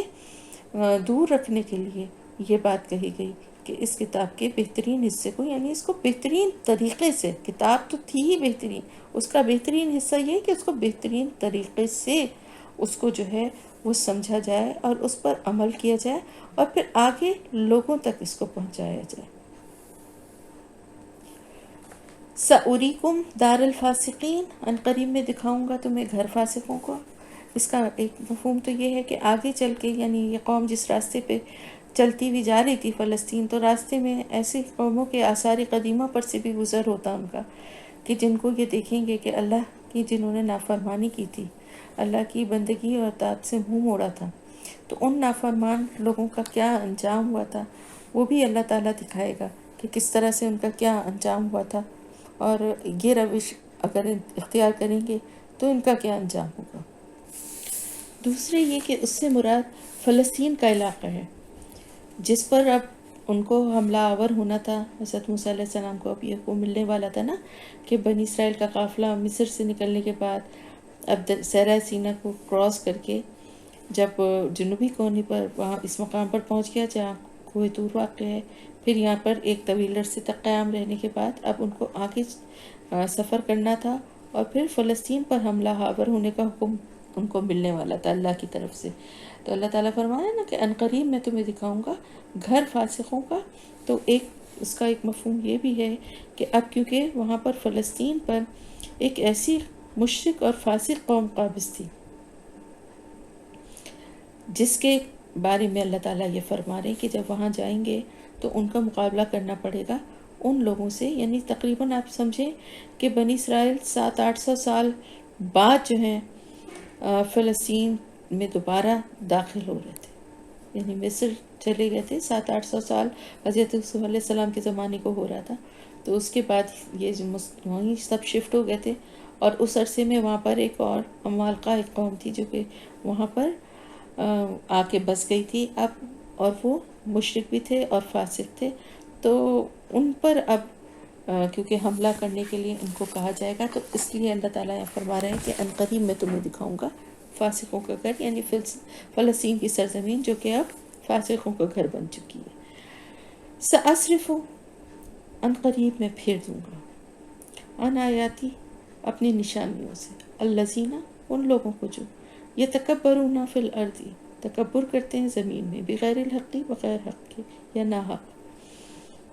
وَإِنْ، اور اگر یراؤ وہ دیکھ لیں، کل، ہر آیت، نشانی، لا یؤمنو نہیں وہ ایمان لائیں گے، بہا ساتھ اس کے، وہیں یرو اور اگر وہ دیکھ لیں، سبیل الرشد راستہ ہدایت کا، لا یتخذہ نہیں وہ بنائیں گے اسے سبیلا راستہ، وہیں یرو اور اگر وہ دیکھ لیں، سبیل الغی وہ راستہ جس پر وہ راستہ جو کہ گمراہی کا، یتخذہ وہ بنا لیں گے اسے سبیلا راستہ، ذالکا یہ انہم بوجہ اس کے جو انہوں نے کذبوا جھٹلایا بھی آیاتنا ہماری آیات کو، وکانو اور تھے وہ انہا غافل لاپرواہ۔ اب یہاں پر اللہ تعالیٰ فرما رہا ہے کہ عنقریب میں اپنی نشانیوں سے ان لوگوں کو پھیر دوں گا جو کہ تکبر کرتے ہیں۔ متکبر لوگوں کو اللہ کی دین کی سمجھ نہیں آتی، قرآن کا فہم اللہ ان سے چھین لیتا ہے۔ اپنے تکبر کی وجہ سے وہ کسی نشانی، کسی اللہ کی نشانی کو، کسی آیت کو دیکھ کر وہ ایمان نہیں لاتے۔ یہ خاص بات ہوتی ہے۔ آپ دیکھیں اس سے پہلے جن قوموں نے انکار کیا، ان کے سرداروں نے کیا کیا تھا؟ تکبر کیا تھا، اپنی بڑائی، کہ ہم تو یہ ہیں، ہم وہ ہیں، ہم کیسے ایمان لے آئیں، ہم کیسے مان لیں، ہم کیوں مان لیں۔ اور ان کو یہ تھا کہ ہمارے ایمان لانے سے یا ہمارے مان لینے سے شاید ہماری وہ پوزیشن، وہ حیثیت نہیں رہے گی قوم میں، جیسے کہ لوگ ابھی ہم سے ڈرتے ہیں، ہمارا روب و دبدبہ ہے، تو پھر اللہ کی بڑائی ہوگی۔ تو یہ چیز جو تھی نا، اس تکبر کی وجہ سے اللہ کی نشانیوں کو دیکھ کر بھی ایمان نہیں لائے، ان کو دیکھتے ہوئے، جانتے پوچھتے ہوئے بھی ان کا انکار کرتے رہے۔ تو اللہ تعالیٰ فرما رہا ہے کہ وہ لوگ جو زمین میں ناحق تکبر کرتے ہیں، یعنی کوئی وجہ نہیں ہے، بس صرف اپنے مختلف اپنی چیزوں کی وجہ سے، اپنے مال و دولت کی وجہ سے، اپنی اولادوں کی وجہ سے، اپنے حسب نسب، اپنی حیثیت اور عہدے کی وجہ سے تو تکبر کرتے ہیں زمین میں، تو وہ اگر وہ دیکھ لیں، یعنی اللہ تعالیٰ ان کے بارے میں فرما رہا ہے کہ وہ لوگ اتنے ڈھیٹ ہوتے ہیں اور اس قدر جو ہے اپنے تکبر میں اتنے، آپ دیکھیں نا، اللہ کی نشانی اونٹنی کو دیکھ لیا تھا نکلتے ہوئے چٹان سے، اور اللہ کی کھلی ہوئی نشانی تھی، لیکن پھر بھی کیا ہوا تھا؟ ایمان لائے تھے کیا؟ تو اللہ تعالیٰ فرما رہا کہ اگر وہ دیکھ لیں گے ہر نشانی کو، یعنی اور بھی نشانیاں اگر ان کو دکھا دی جائیں تو بھی وہ ایمان نہیں لائیں گے اس پر۔ اور اگر وہ ہدایت کا راستہ دیکھ لیتے ہیں تو وہ اس کو کبھی بھی اپنا راستہ نہیں بناتے۔ یہ خاص بات ہوتی ہے۔ دین کے راستے کا جو طرف بلایا جاتا ہے وہ بڑا سمپل اور سادہ راستہ ہوتا ہے، اس پہ چلنا بڑا آسان ہوتا ہے، لیکن وہ کبھی اس راستے پر نہیں آتے۔ سبیل الرشد ایک ایسا راستہ ہے جس پہ چل کر دین کی سمجھ بوجھ حاصل کی جا سکتی ہے، اور سبیل الغی وہ راستہ ہے جس پر چل کے دنیا کی ترقی اور مقامات تو شاید حاصل ہو جائیں، مگر دین کی سمجھ حاصل نہیں ہو سکتی۔ بعض دفعہ ایسا ہوتا ہے کہ دین اور دنیا دونوں کا علم و شعور ہونے کے باوجود مال و حیثیت یا علم پر تکبر کی وجہ سے علم اندر تک نہیں پہنچتا، تو اس وقت بھی وہ سبیل الغی ہوگا۔ تو جو اگر وہ سیدھا ہدایت کا راستہ دیکھ لیتے ہیں پھر بھی وہ اس کو اپنا راستہ نہیں بناتے، اس راستے کو نہیں چوز کرتے، نہیں چلتے اس پر۔ اور اگر گمراہی کا راستہ کوئی نظر آ جاتا ہے، اس گمراہی کے راستے کو کیوں پسند کرتے ہیں، کیوں اس پہ چلنا چاہتے ہیں؟ کیونکہ اس پہ چل کے ان کی خواہشات پوری ہوتی ہیں، جو وہ چاہتے ہیں، جس طرح سے چاہتے ہیں وہ کر رہے ہوتے ہیں، صحیح یا غلط، لوگوں کو اپنے عہدے سے، اپنے مال و دولت سے، اپنے اختیارات سے لوگوں پہ ظلم بھی کر رہے ہوتے ہیں، ان کو دبا رہے ہوتے ہیں، کچل رہے ہوتے ہیں، لیکن لوگ ان کے آگے کوئی آواز نہیں اٹھا سکتے، اور اس سے ان کو بڑی تسکین ملتی ہے کہ ان کی بڑی تعریف اور ان کی واہ واہ ہوتی ہے کہ وہ بہت کچھ انہوں نے حاصل کر لیا۔ اور پھر بعض دفعہ ایسا بھی ہوتا ہے کہ علم بھی ہوتا ہے، علم بھی انسان کو بعض دفعہ گمراہی کے راستے پہ لے جاتا ہے، اگر اس علم کو حاصل کرنے کے بعد اس میں تکبر شامل ہو جائے، ریاکاری شامل ہو جائے، تو پھر وہ بھی سبیل الغی بن جاتا ہے۔ تو یاد رکھیں کہ دو راستے اس دنیا میں انسان کو پیدا ہونے کے بعد ہوش آواز جب وہ اپنے سنبھالتا ہے تو اس کے سامنے دو کلیئر راستے ہوتے ہیں، ایک صحیح اور ایک غلط، ایک سچ اور ایک جھوٹ۔ ہر بات اور ہر کام میں اس کے سامنے یہ دو آپشنز ہوتے ہیں، اور اس میں سے جو صحیح بات ہوتی ہے، جو سچ بات ہوتی ہے، وہ سبیل الرشد ہے، اور جو غلط اور جھوٹ ہے وہ سبیل الغی ہے ساری زندگی میں۔ تو جو سیدھے راستے کو، سچے راستے کو اپناتے ہیں وہ سبیل الرشد کے راستے پر ہوتے ہیں۔ تو جو تکبر کرنے والے لوگ ہیں نا، وہ اس راستے کی طرف آتے ہی نہیں ہیں، آ ہی نہیں سکتے، کیونکہ اللہ تعالیٰ ان کی اس تکبر کی وجہ سے ان سے قرآن کا فہم چھین لیتا ہے۔ تو اب آپ دیکھیں نا، قرآن کو پڑھنے سے، سمجھنے سے لوگ کیوں کتراتے ہیں، کیوں بھاگتے ہیں؟ کیونکہ ایک بہت بڑی وجہ یہ ہے کہ انہیں لگتا ہے کہ وہ اپنی مرضی نہیں کر سکیں گے۔ ابھی تو ہمیں یہ بات پتہ ہی نہیں ہے نا، پھر ہمیں پتہ چل جائے گی تو پھر ہم کیسے کہیں گے کہ نہیں ہم نہیں کریں گے؟ ایک یہ بھی بات ہوتی ہے نا، قرآن کو سمجھیں گے، جانیں گے تو پھر لوگ یہ بھی کہتے ہیں کہ ہم جتنا پتہ ہے اتنے پہ ہی ہم عمل کر لیں تو بڑی بات ہے، اور مزید ہمیں نہیں جاننا۔ بھی جان لیا تو پھر اللہ تعالیٰ کے آگے کیا جواب دیں گے؟ تو یاد رکھیں، یہ کوئی ایکسکیوز نہیں ہے۔ قرآن جب نازل ہو گیا گھر، اور الحمدللہ ہمارے گھروں میں موجود ہے، تو یہ آپ کی ذمہ داری ہے۔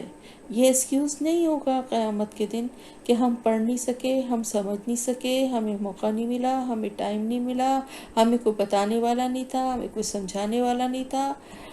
یہ ایکسکیوزز نہیں چلیں گے اللہ کے پاس۔ اسی لیے میں کہتی ہوں،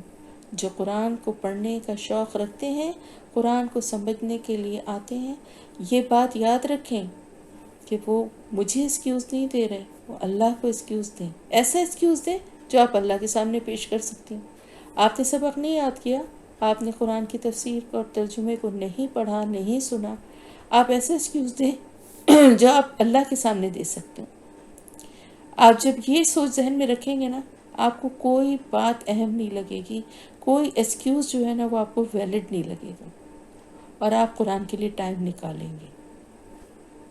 تو یہ یاد رکھیے، اور اس بات سے میرے خیال سے بہت زیادہ خوف آنا چاہیے کہ صرف متکبرین جو ہیں، تکبر کرنے والے جو ہیں، ان کے دل تک قرآن نہیں پہنچتا۔ تو اللہ نہ کرے کہ ہمیں اللہ پاک ان لوگوں میں شامل کرے کہ جو تکبر کرنے والے ہیں۔ اللہ پاک گناہ کبیرہ میں سے ہے تکبر۔ اللہ ہمارے دلوں کو اس برائی سے، ہماری زندگیوں کو اس برائی سے پاک فرما دے، آمین یا رب العالمین۔ تو جو لیکن پڑھنے لگتا ہے قرآن اور سمجھنے لگتا ہے، آپ دیکھیں تو پھر کیا ہوتا ہے، اسے ہدایت نصیب ہونے لگتی ہے، وہ سبیل رشد پر آ جاتا ہے، اور پھر اس کی مرضی وہی بن جاتی ہے جو اللہ کی رضا ہے۔ اس کو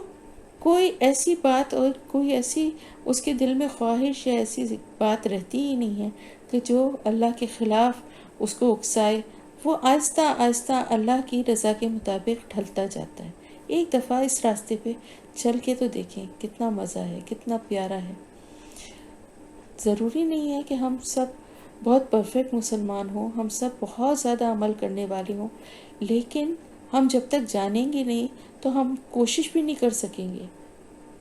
اور جب جانتے ہیں، پڑھتے ہیں اور سمجھتے ہیں تو جب ہی پھر عمل کے راستے اللہ تعالیٰ ہمارے لیے آسان کرتا ہے۔ پھر سارے کام جو قرآن کی تعلیمات کے خلاف ہوں، اللہ سے دور لے جانے والے ہوں، وہ تو خود ہی کرنے کا دل نہیں چاہے گا، آہستہ آہستہ، اور اللہ کی محبت، اللہ کی کتاب کی محبت دل میں گھر کرتی جائے گی انشاءاللہ تعالی۔ ذالک بأنہم، اور یہ اس وجہ سے کہ انہوں نے ہماری آیتوں کو جھٹلایا تھا اور وہ اس سے غافل تھے۔ تو اللہ تعالیٰ معاف فرما دے کہ قرآن سے غافل ہونا کتنا بڑا گناہ ہے، کہ قرآن کی صرف تلاوت کر کے یہ سمجھ لینا کہ ہم نے حق ادا کر دیا۔ قرآن کے بہت سارے حق ہیں، اس کو صحیح تجوید سے پڑھنا، اس کو پڑھ کے سمجھنا، اس کی تفسیر اور اس پہ غور و فکر کرنا، اور پھر اس کے پیغام کو دوسروں تک پہنچانا، یہ سارے حقوق ہیں قرآن کے۔ آپ خود اپنا جائزہ لیں کہ ان میں سے آپ کون کون سا حق ادا کر رہے ہیں۔ تو قرآن کو پڑھیں گے، سمجھیں گے اور غافل نہیں رہیں گے، تبھی انشاءاللہ تعالی اللہ تعالیٰ کا قرب، اللہ کا دیدار نصیب ہوگا۔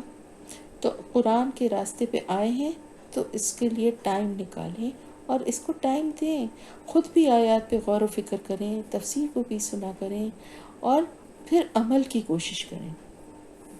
والذین کذبوا بآیاتنا، اور وہ جنہوں نے جھٹلایا ہماری نشانیوں کو، ولقاء، اور ملاقات کو، الآخرتی، آخرت کی، حبطت اعمالہم، ضائع ہو گئے ان کے اعمال، حل یجزون، نہیں وہ بدلہ دیا جائیں گے، الا مگر ما جو کانو تھے وہ یعملون، وہ عمل کرتے۔ اور بڑی سخت آیت ہے یہ کہ جو اللہ تعالیٰ کی آیات کو جو جھٹلانے والے لوگ ہیں اور اللہ کی ملاقات کو، ان کے اعمال ضائع ہو جائیں گے۔ یعنی ضائع ہونے سے مطلب ہے ان کا کوئی، ان کو صلہ نہیں ملے گا، کوئی فائدہ نہیں ملے گا، وہ سب لا حاصل ہو جائیں گے۔ اب آپ دیکھیں کہ لوگ اپنے حساب سے بہت بڑی بڑی نیکیاں کما رہے ہوتے ہیں، مگر بعض دفعہ ایسا ہوتا ہے کہ اللہ کے یہاں ان کی نیکیوں کا کوئی صلہ نہیں ہوتا۔ جیسے کہ آپ کو پڑھا ہوگا اپنے کہ قریش مکہ جو تھے خود کو کعبے کے متولی سمجھتے تھے، اور کعبے کی صفائی کا اور وہاں پہ حاجیوں کے خدمت کا اور ان کے لیے دودھ اور پانی کی سبیلیں لگانے کا، یہ سارے کام ان کی ذمہ داری تھی، اور وہ اس پہ بہت یعنی سمجھتے تھے کہ بہت بڑا نیکی کا وہ کام ہے، اور یقیناً ہے، لیکن آپ صلی اللہ علیہ وسلم کی دعوت پر ایمان نہیں لانے کی وجہ سے ان کے ان سارے اعمال کی اللہ کے نزدیک کوئی اہمیت نہیں تھی۔ تو اس سے ہمیں یہ پتہ چلتا ہے کہ اللہ کے پاس قبولیت کے لیے اعمال کے جو کچھ بھی کوشش انسان زندگی میں کر رہا ہے، وہ اس میں سب سے پہلی بات یہ ہے کہ اللہ کے جو قوانین، جو شرعی قوانین ہیں، جو اللہ کی کتاب سے جن کی ہمیں ہدایت ملتی ہے، ان پر عمل کیا جائے، ان کو نہ جھٹلایا جائے۔ والذین کذبوا، جنہوں نے جھٹلایا بآیاتنا، ہماری آیات کو، ان آیات کو جھٹلایا نہ جائے۔ اور ان آیات کو جھٹلانا صرف یہ نہیں ہے کہ نعوذ باللہ یہ کہا جائے کہ یہ اللہ کا کلام نہیں ہے، بلکہ ان آیات کو جھٹلانا یہ بھی ہے کہ ان آیات کو سمجھنے کی، جاننے کی کوشش بھی نہ کی جائے، اور جو کچھ پتہ چلے اس پر بھی عمل نہ کیا جائے، تو پھر یہ جھٹلانا ہی ہوا نا۔ اور پھر ساتھ ہی ساتھ اللہ کی سے ملاقات، اس کو جو جھٹلاتا ہے، یعنی اس کا جس کو یقین نہیں ہے، اس کا مطلب یہ ہے کہ جو بھی عمل ہم کرتے ہیں، ہمیں یہ اس چیز کا احساس ہوتا ہے نا کہ اللہ تعالیٰ کے سامنے پیش کیے جائیں گے۔ تو انسان کو دنیا میں اپنی تمام کوششیں، اپنے تمام اعمال جو ہیں، وہ اس کے سامنے یہ دو ہی باتیں اس کے پیش نظر ہونی چاہیے۔ ایک تو یہ کہ اللہ کی آیات کو جھٹلایا نہ جائے، بلکہ یعنی یہ کوئی، اس میں بہت سے لوگوں کو آپ دیکھیں نا کہ نماز اور روزے سے بھی ڈٹائی دکھاتے ہیں اور کہتے ہیں کہ جی ہم اللہ کا اور ہمارا معاملہ ہے، اور بہت سارے ایسے ایکسکیوزز دیتے ہیں کہ ہم کسی کو دل تو نہیں دکھاتے، ہم جھوٹ نہیں بولتے، دھوکہ نہیں دیتے، نماز تو اللہ اور بندے کا معاملہ ہے، اللہ معاف کر دے گا، یا اس طرح کی باتیں کرنا، یہ سب بھی بہت غلط بات ہے۔ اس لیے کہ سب سے پہلے تو اللہ کے احکامات پہ عمل کرنے والا ہونا چاہیے، اور پھر اپنے ہر عمل کو کرتے ہوئے یہ بھی ذہن میں ہونا چاہیے کہ یہ اللہ کے سامنے پیش ہوں گے، ہم اللہ کے سامنے پیش ہوں گے۔ تو اللہ سے کی ہدایت سے منہ موڑ کر باقی اگر ہو جائے گا انسان، تو پھر جتنی بھی نیکی کر لے، جتنے بھی اچھے کام کر لے، وہ اللہ سے کسی اجر کی توقع نہیں رکھنا چاہیے اس کو، اس لیے کہ بنیاد ہی جب صحیح نہیں ہے نا، جب سب کچھ دنیا کے لیے ہی کر رہے ہیں، دنیا میں ہی اپنی ساکھ بنانے کے لیے، اپنے کو اچھا دکھانے کے لیے، اپنا اچھے طریقے سے زندگی گزارنے کے لیے، اپنے حساب سے جو دل چاہ رہا ہے پڑھ رہے ہیں، نماز نہیں پڑھ رہے ہیں، گھوم رہے ہیں، پھر رہے ہیں، لیٹ نائٹ آ رہے ہیں، پرواہ نہیں ہے نماز کی، روزے کی، عبادتوں کی، اللہ تعالیٰ نے جو کچھ احکامات بتائے ان چیزوں کا کوئی پرواہ نہیں ہے، ان پہ عمل نہیں ہے، تو پھر اللہ تعالیٰ سے اجر کی بھی کیسی توقع ہے؟ یہ سب کچھ اگر دنیا کے لیے کیا ہے، آخرت کے لیے نہیں کیا ہے، تو پھر آخرت میں اس کو کوئی، اس کا نتیجہ کوئی اچھا صلہ بھی نہیں ملے گا، اس کو ایسی کوئی امید بھی نہیں رکھنی چاہیے۔ تو یہ بہت نازک معاملہ ہے، اس کو اس طرح سے ہی بس سمجھنا چاہیے کہ اللہ کی کتاب میں جو کچھ ہے، اللہ کے رسول نے جو کچھ کر کے دکھایا ہے، اللہ کی کتاب اور رسول کی سنت کو جو پکڑ لے گا، اور اس بات کا اب ہر کام کو کرتے ہوئے یہ بات اور یہ خوف ذہن میں رکھے گا کہ میرے اعمال اور مجھے اللہ کے سامنے پیش ہونا ہے، تب تو ٹھیک ہے۔ اور اگر یہ دونوں باتیں نہیں ہیں تو پھر جو بھی ہے اس کے تمام اعمال ضائع ہو گئے، تمام نیکیاں، تمام اعمال ضائع ہو گئے، اس دنیا میں ہی ختم ہو گئے، جتنا کچھ بھی کر دیا، اور نہ ان کو آخرت میں کوئی اس کا بدلہ نہیں دیا جائے گا۔ صرف کیا بدلہ دیا جائے گا؟ جو وہ عمل کرتے تھے، یعنی جو کچھ بھی انہوں نے کیا تھا نا، یعنی اللہ کی آیات کا انکار، اللہ کی آخرت کی ملاقات کا انکار، اس کے حساب سے ان کو بدلہ دیا جائے گا۔ ان کے جو کچھ انہوں نے اچھے کام کیے یا جو کچھ بھی کیا، وہ سب یہیں پہ ختم ہو جائے گا، اس کا ان کو کوئی بدلہ نہیں ملے گا، وہ ضائع ہو گئے۔ واتخذا، اب یہاں پر اتنی بات کرنے کے بعد واپس سے جو ہے بنی اسرائیل کی طرف یہ موضوع جو ہے وہ جا رہا ہے کہ کس طرح سے اب کیا ہوا کہ حضرت موسیٰ علیہ السلام کے جانے کے بعد کیا کیا، قوم موسیٰ نے کیا کیا۔ واتخذا، اور بنا لیا، قوم موسیٰ، موسیٰ کی قوم نے، موسیٰ علیہ السلام کی قوم نے، من بعد ہی، اس کے بعد، من حلیہم، اپنے زیورات میں سے، اجلن، ایک بچڑا،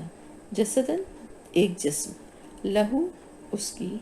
خوارن، آواز بھی تھی، علم، کیا نہیں، یرو، انہوں نے دیکھا، انہو، کہ بے شک وہ، لا یکلمہم، نہیں وہ کلام کرتا تھا ان سے، ولا، اور نہ، یہدہم، وہ رہنمائی کرتا تھا ان کی، سبیلا، کسی راستے، اتخذوہ، انہوں نے بنا لیا اس کو، وکانوا ظالمین، اور تھے وہ ظالم۔ اب آپ یہ دیکھیں بنی اسرائیل کا پھر ایک وہی والا کیریکٹر سامنے آیا کہ جو کہ شروع میں انہوں نے اپنا رویہ دکھایا تھا کہ کس طرح سے بتوں کو دیکھ کر وہ خود بھی بت پرستی کے لیے تیار ہو گئے تھے۔ اب مصر میں کیونکہ گائے کی پرستش کی جاتی تھی اور اس کو بڑا مقدس سمجھا جاتا تھا، اس وجہ سے یہ قوم بھی اس بات سے بہت شدت کے ساتھ متاثر ہو چکی تھی اور اس کے اندر یہ رچ بس گیا تھا، جیسے کہ قرآن کہتا ہے وَاشْرِبُوا فِي قُلُوبِهِمُ الْعِجْلَ، یعنی ان کے دلوں میں بچڑا جو ہے وہ بس کر رہ گیا تھا، یعنی اس کی محبت ان کے دل میں بس کے رہ گئی تھی۔ اب آپ یہ دیکھیں کہ سب سے زیادہ حیرت کی بات کیا ہے، ابھی مصر سے نکلے ہوئے ان کو صرف 3 مہینے گزرے تھے، سمندر کا پھٹنا، فرعون کا غرق ہونا، ان لوگوں کا بخیریت اس کو کراس کر کے آ جانا، اور سب سے بڑی بات فرعون کی غلامی سے نکل آنا۔ بظاہر تو ان کو کوئی ایسے آثار ہی نہیں لگتے تھے نا، جو قتل عام ہو رہا تھا، ان کے بیٹوں کو مارا جا رہا تھا، اس حالت میں تو ان کو یہ امید ہی نہیں تھی کہ کبھی کس طرح سے ہم اس ظلم اور ستم کے ماحول سے نکل سکیں گے۔ یہ ساری باتیں ہوئے ابھی کوئی زیادہ ٹائم نہیں ہوا تھا، اور یہ سب بھی انہیں اچھی طرح سے معلوم تھا کہ جو کچھ بھی ہوا ہے اللہ کی قدرت سے، اللہ کے حکم سے ہوا ہے، کوئی اور دوسرا جو ہے اس میں کسی کی طاقت نہیں ہے، کسی کا کوئی اختیار نہیں تھا، یہ صرف اور صرف اللہ تعالیٰ نے کے حکم سے جو کچھ بھی ان کے ساتھ رحمت کا معاملہ ہوا ہے وہ ہوا ہے۔ مگر پھر بھی ان نے پہلے اپنے پیغمبر سے ایک بت کی فرمائش کی، اور پھر کیا ہوا کہ جیسے ہی پیغمبر گئے اس وقت انہوں نے فوراً ان کی پیٹھ موڑتے ہی ایک مصنوعی خدا بنا ڈالا۔ یہ بات دیکھیں آپ، گائے کی جو محبت تھی وہ کس طرح سے سورہ بقرہ میں ہم نے وہ واقعہ بھی پڑھا ہے نا، کہ جب ان سے ایک گائے کو قربان کرنے کے لیے کہا گیا تھا اللہ کی طرف سے، تو انہوں نے کتنی حجت کی تھی کہ وہ کیسی ہو، موٹی ہو کہ پتلی ہو، کھیتوں میں چرتی ہو کہ جوتی جاتی ہو، یا کیا رنگ ہو، اتنے سوال کیے، اور جتنے سوالات کرتے گئے اتنا ہی اس گائے کی طرف نشانیاں جو ہیں وہ واضح ہوتی گئیں، جس کو وہ نہیں چاہ رہے تھے، تو وہ اس وقت بھی اس کو ذبح نہیں کرنا چاہ رہے تھے۔ اب ہوا کیا تھا کہ جب یہ وہاں سے نکلے ہیں مصر سے، تو کیونکہ یہ بنی اسرائیل کی بہرحال کسی حد تک ان کو کیونکہ یہ ایک طرح سے اہل ایمان سمجھے جاتے تھے، تو ان پہ تھوڑا لوگوں کو بھروسہ اور اعتبار تھا، تو وہاں کے جو مقامی باشندے تھے، قبطی جو وہاں کے تھے، وہ اپنی قیمتی چیزیں، زیورات وغیرہ ان کے پاس بطور امانت رکھوایا کرتے تھے، جب ضرورت پڑتی تھی تو لے لیا کرتے تھے۔ تو جب یہ وہاں سے نکلے تو اس وقت بھی ان کے پاس بہت سے قبطیوں کے زیورات امانت کے طور پر موجود تھے، جو وہ ان کے مالکوں کو واپس کرنے کے بجائے اپنے ساتھ لے آئے تھے۔ اب جب حضرت موسیٰ علیہ السلام کوہ طور پر چلے گئے تو آپ کی قوم نے کہ ایک فرد نے، وہ فرد کون تھا؟ وہ فرد تھا سامری، جو کہ جادوگر تھا۔ اس نے یہ فتنہ اٹھایا۔ اس شخص کا نام سامری تھا۔ اس نے ان سب سے کہا کہ وہ سارے زیورات اکٹھے کرو، تو میں تم لوگوں کے لیے ایک الہ بنا دیتا ہوں۔ اب اس نے کیا کیا، ان سارے زیورات کو باقاعدہ ایک بھٹی بنا کر اس میں گلایا، اور ایک ماہر کاریگر کی طرح بچڑے کی شکل اور جسامت کا ایک مجسمہ تیار کر دیا۔ اس نے اس مجسمے میں کچھ ایسے سوراخ رکھے جن سے جب ہوا گزرتی تھی تو گائے کے ڈکارنے جیسی آواز سنائی دیتی تھی۔ اب دیکھیں نا، ایسا ہوتا ہے نا کہ جب بہت ہوا چل رہی ہوتی ہے، خاص طور سے سردیوں میں اکثر ایسا ہوتا ہے کہ جب بہت تیز ہوا چل رہی ہو تو کھڑکی دروازے کیونکہ بند ہوتے ہیں، تو جو چھوٹے چھوٹے سوراخ یا جگہیں ہوتی ہیں ان سے جب ہوا گزرتی ہے تو وہ ایک آواز پیدا کرتی ہے، شوں یا کچھ تھوڑا اس طرح کی آواز آتی ہے جو فیل ہوتی ہے۔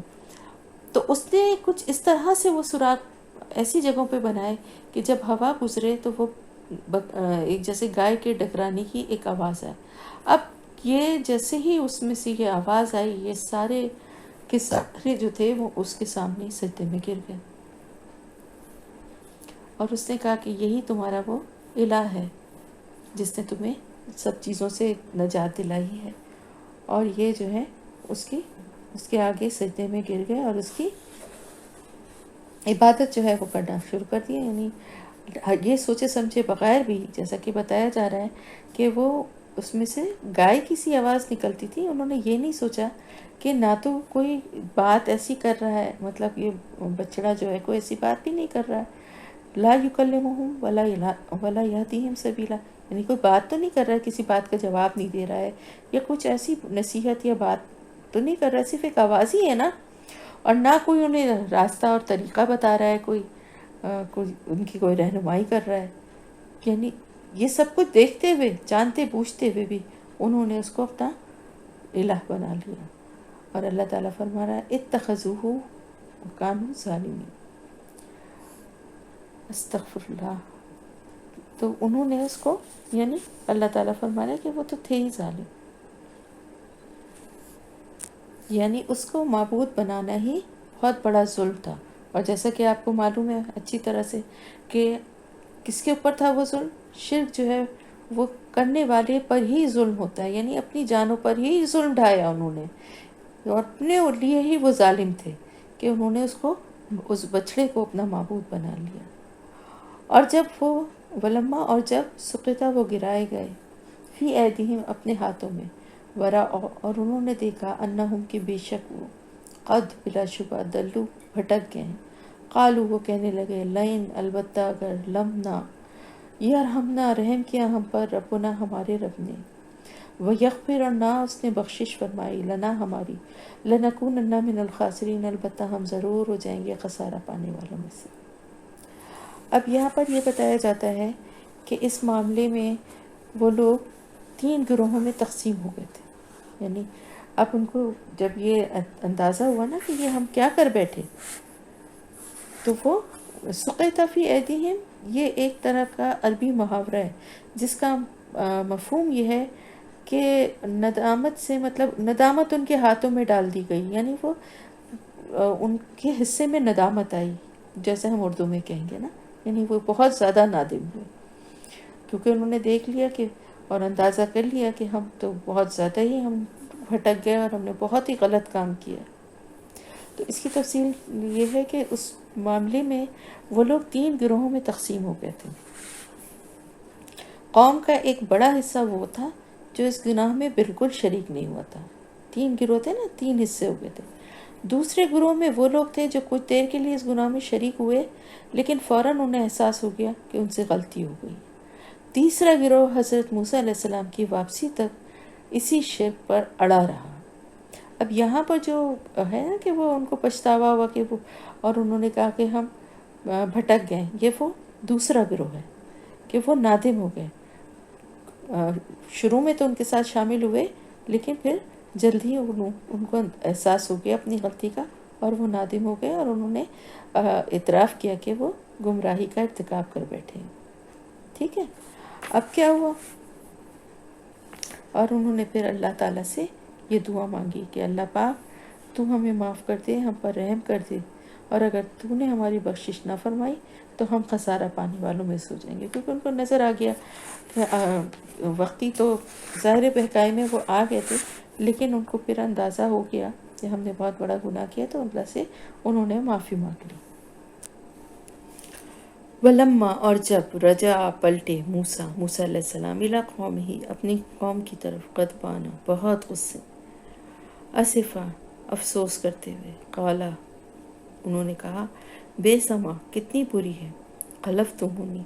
جانشینی کی تم نے میری، من بعدی، میرے بعد، اجل تم، کیا جلدی کی تم نے، امر ربکم، حکم سے اپنے رب کے، وَأَلْقَى الْأَلْوَاحَ، اور ڈال دیں یا پھینک دیں تختیاں، وَأَخَذَ، اور پکڑ لیا، بِرَأْسِ أَخِيهِ، سر اپنے بھائی کا، یجرہ، وہ کھینچنے لگا اسے، الہی، اپنی طرف، قالا، کہا، اس نے کہا، ابن امہ، اے میری ماں کے بیٹے، انّا، بے شک، القوما، قوم نے، استضعفونی، کمزور سمجھا مجھے، وقادو، اور قریب تھا، یقتلوننی، وہ قتل کر دیتے مجھے، فلا، پس نہ، تشمت، تو خوش کر، بی الاعداء، مجھ پر دشمنوں کو، ولا تجلنی، اور نہ تو شامل کر مجھے، ما القوم الظالمین، ساتھ ظالم لوگوں کے، یا ساتھ اس قوم کے جو ظالم ہیں۔ اب کیا ہوا؟ جب حضرت موسیٰ علیہ السلام وہاں سے پلٹے تو ظاہر ہے بہت ہی شدید ان کو تکلیف ہوئی کہ یہ وہ قوم ہے کہ جس کو، وہی والی ساری باتیں کہ اللہ نے اتنی مشکلات سے اس کو نکالا، اور ابھی مجھے گئے ہوئے دن ہی کتنے ہوئے، اور یہ بھی پتہ ہے کہ میں ان کے لیے کتاب اللہ کی طرف سے، جو ان کی شریعت اور ان کے لیے کتاب آنے والی ہے، وہ لینے گیا ہوں، اور اس کے بعد ان کا یہ رویہ ہے کہ یہ اس طرح سے بچڑے کی پوجا کرنی انہوں نے شروع کر دی۔ اب جب موسیٰ علیہ السلام پلٹے اپنی قوم کی طرف تو ظاہر بہت شدید غصے میں تھے۔ ایک تو حضرت موسیٰ علیہ السلام ویسے بھی تھوڑا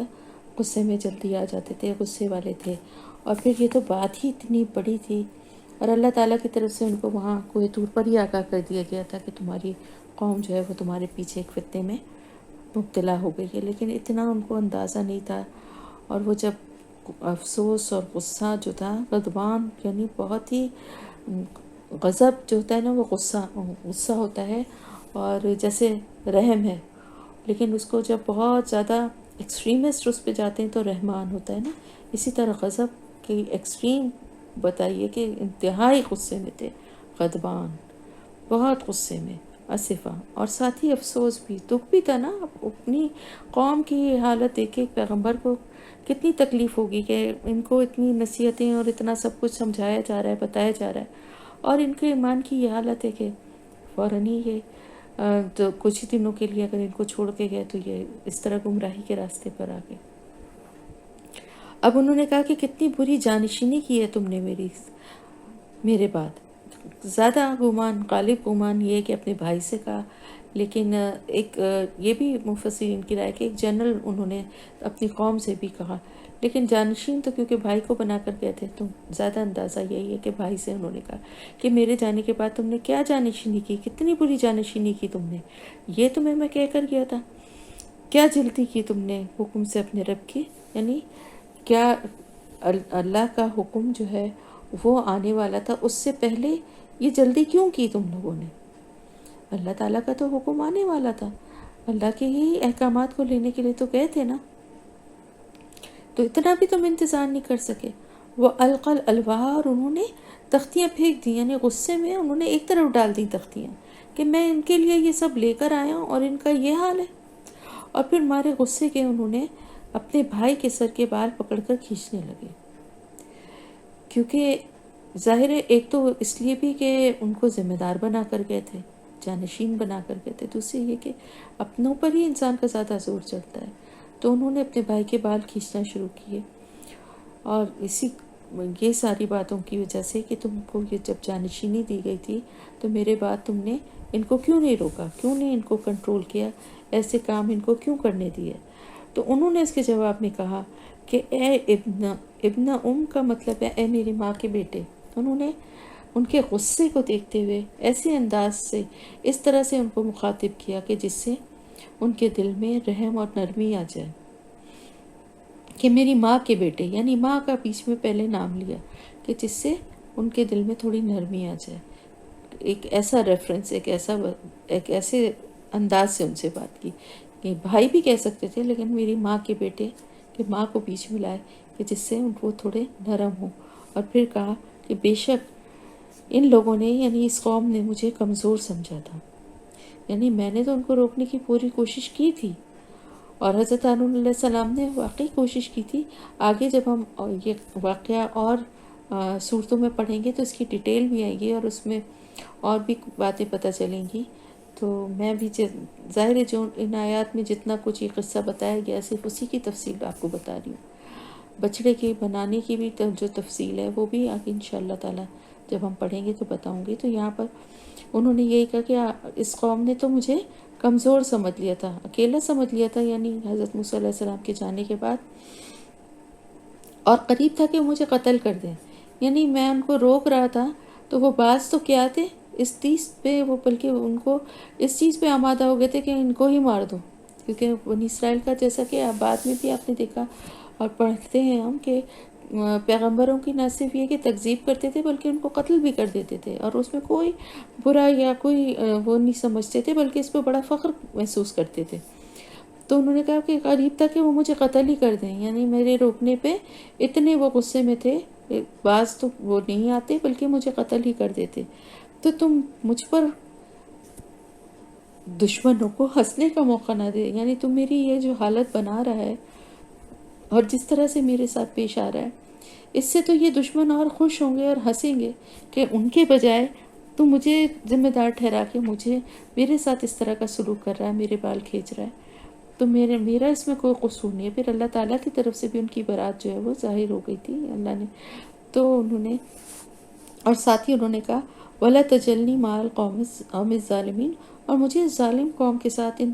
ظالموں کے ساتھ مجھے شامل نہ کر، یعنی جو شرک کرنے والے، شرک جیسا ظلم کر رہے ہیں اپنی جانوں پر، مجھے ان کے ساتھ شامل نہ کر. میں ان میں سے نہیں ہوں. میں نے تو انہیں روکنے کی کوشش کی تھی لیکن یہ میری بات سننے پہ تیار ہی نہیں تھے، اور زیادہ میں کہہ رہا تھا تو قریب تھا کہ یہ مجھے قتل ہی کر دیں. بات تو کیا سنتے. اب حضرت موسیٰ علیہ السلام نے بھی ریئلائز کیا کہ ان کے بھائی کا قصور نہیں ہے، اور پھر انہوں نے اللہ سے دعا مانگی. قالا رب اغفر لی، اے میرے رب بخش دے مجھے، ولی اخی اور میرے بھائی کو، وادخلنا اور داخل کر ہمیں فی رحمتک اپنی رحمت میں، وانت ارحم الراحمین اور تو سب سے زیادہ رحم والا ہے سب رحم کرنے والوں میں. اب جب ان کو یہ احساس ہو گیا تو انہوں نے اپنے لیے صرف دعا نہیں کی بلکہ اپنے بھائی کے لیے بھی کی، اور اللہ تعالیٰ سے دعا کی کہ اللہ تعالیٰ تو مجھے اور میرے بھائی کو بخش دے، کیونکہ اس گناہ میں ہم دونوں شریک نہیں ہیں، شامل نہیں ہیں، اور میرے بھائی کا بھی اس میں کوئی قصور نہیں ہے. اب تو اپنی رحمت میں ہمیں داخل فرما لے. تیری رحمت کا، دیکھیں اللہ کی رحمت ہمیشہ مانگنی چاہیے. بہت پیاری دعا ہے کہ اللہ کے رحمت کے سائے میں آ جائے انسان. تو انہوں نے کہا کہ مجھے اور میرے بھائی کو بخش دے اور ہمیں اپنی رحمت میں شامل کر لے، داخل کر لے، کیونکہ تو سب سے زیادہ رحم کرنے والا ہے. جو بھی رحم کرنے والے ہیں ان میں سب سے زیادہ تو ہے. تیرے علاوہ تجھ سے زیادہ بڑھ کے کوئی رحم کر ہی نہیں سکتا، کیونکہ رحمان اور رحیم جو سب سے ایکسٹریم رحم کرنے والے ورڈز ہیں وہ اللہ ہی کی ذات کے لیے ہیں، اللہ سے ہی منسوب ہیں. تو اللہ کی ہی رحمت انہوں نے بھی مانگی اور ہمیں بھی مانگنی چاہیے. تو اب یہاں پر آپ کی تفسیر الحمدللہ ختم ہوتی ہے. انشاءاللہ پھر اگلے اس میں آگے بڑھتے ہیں۔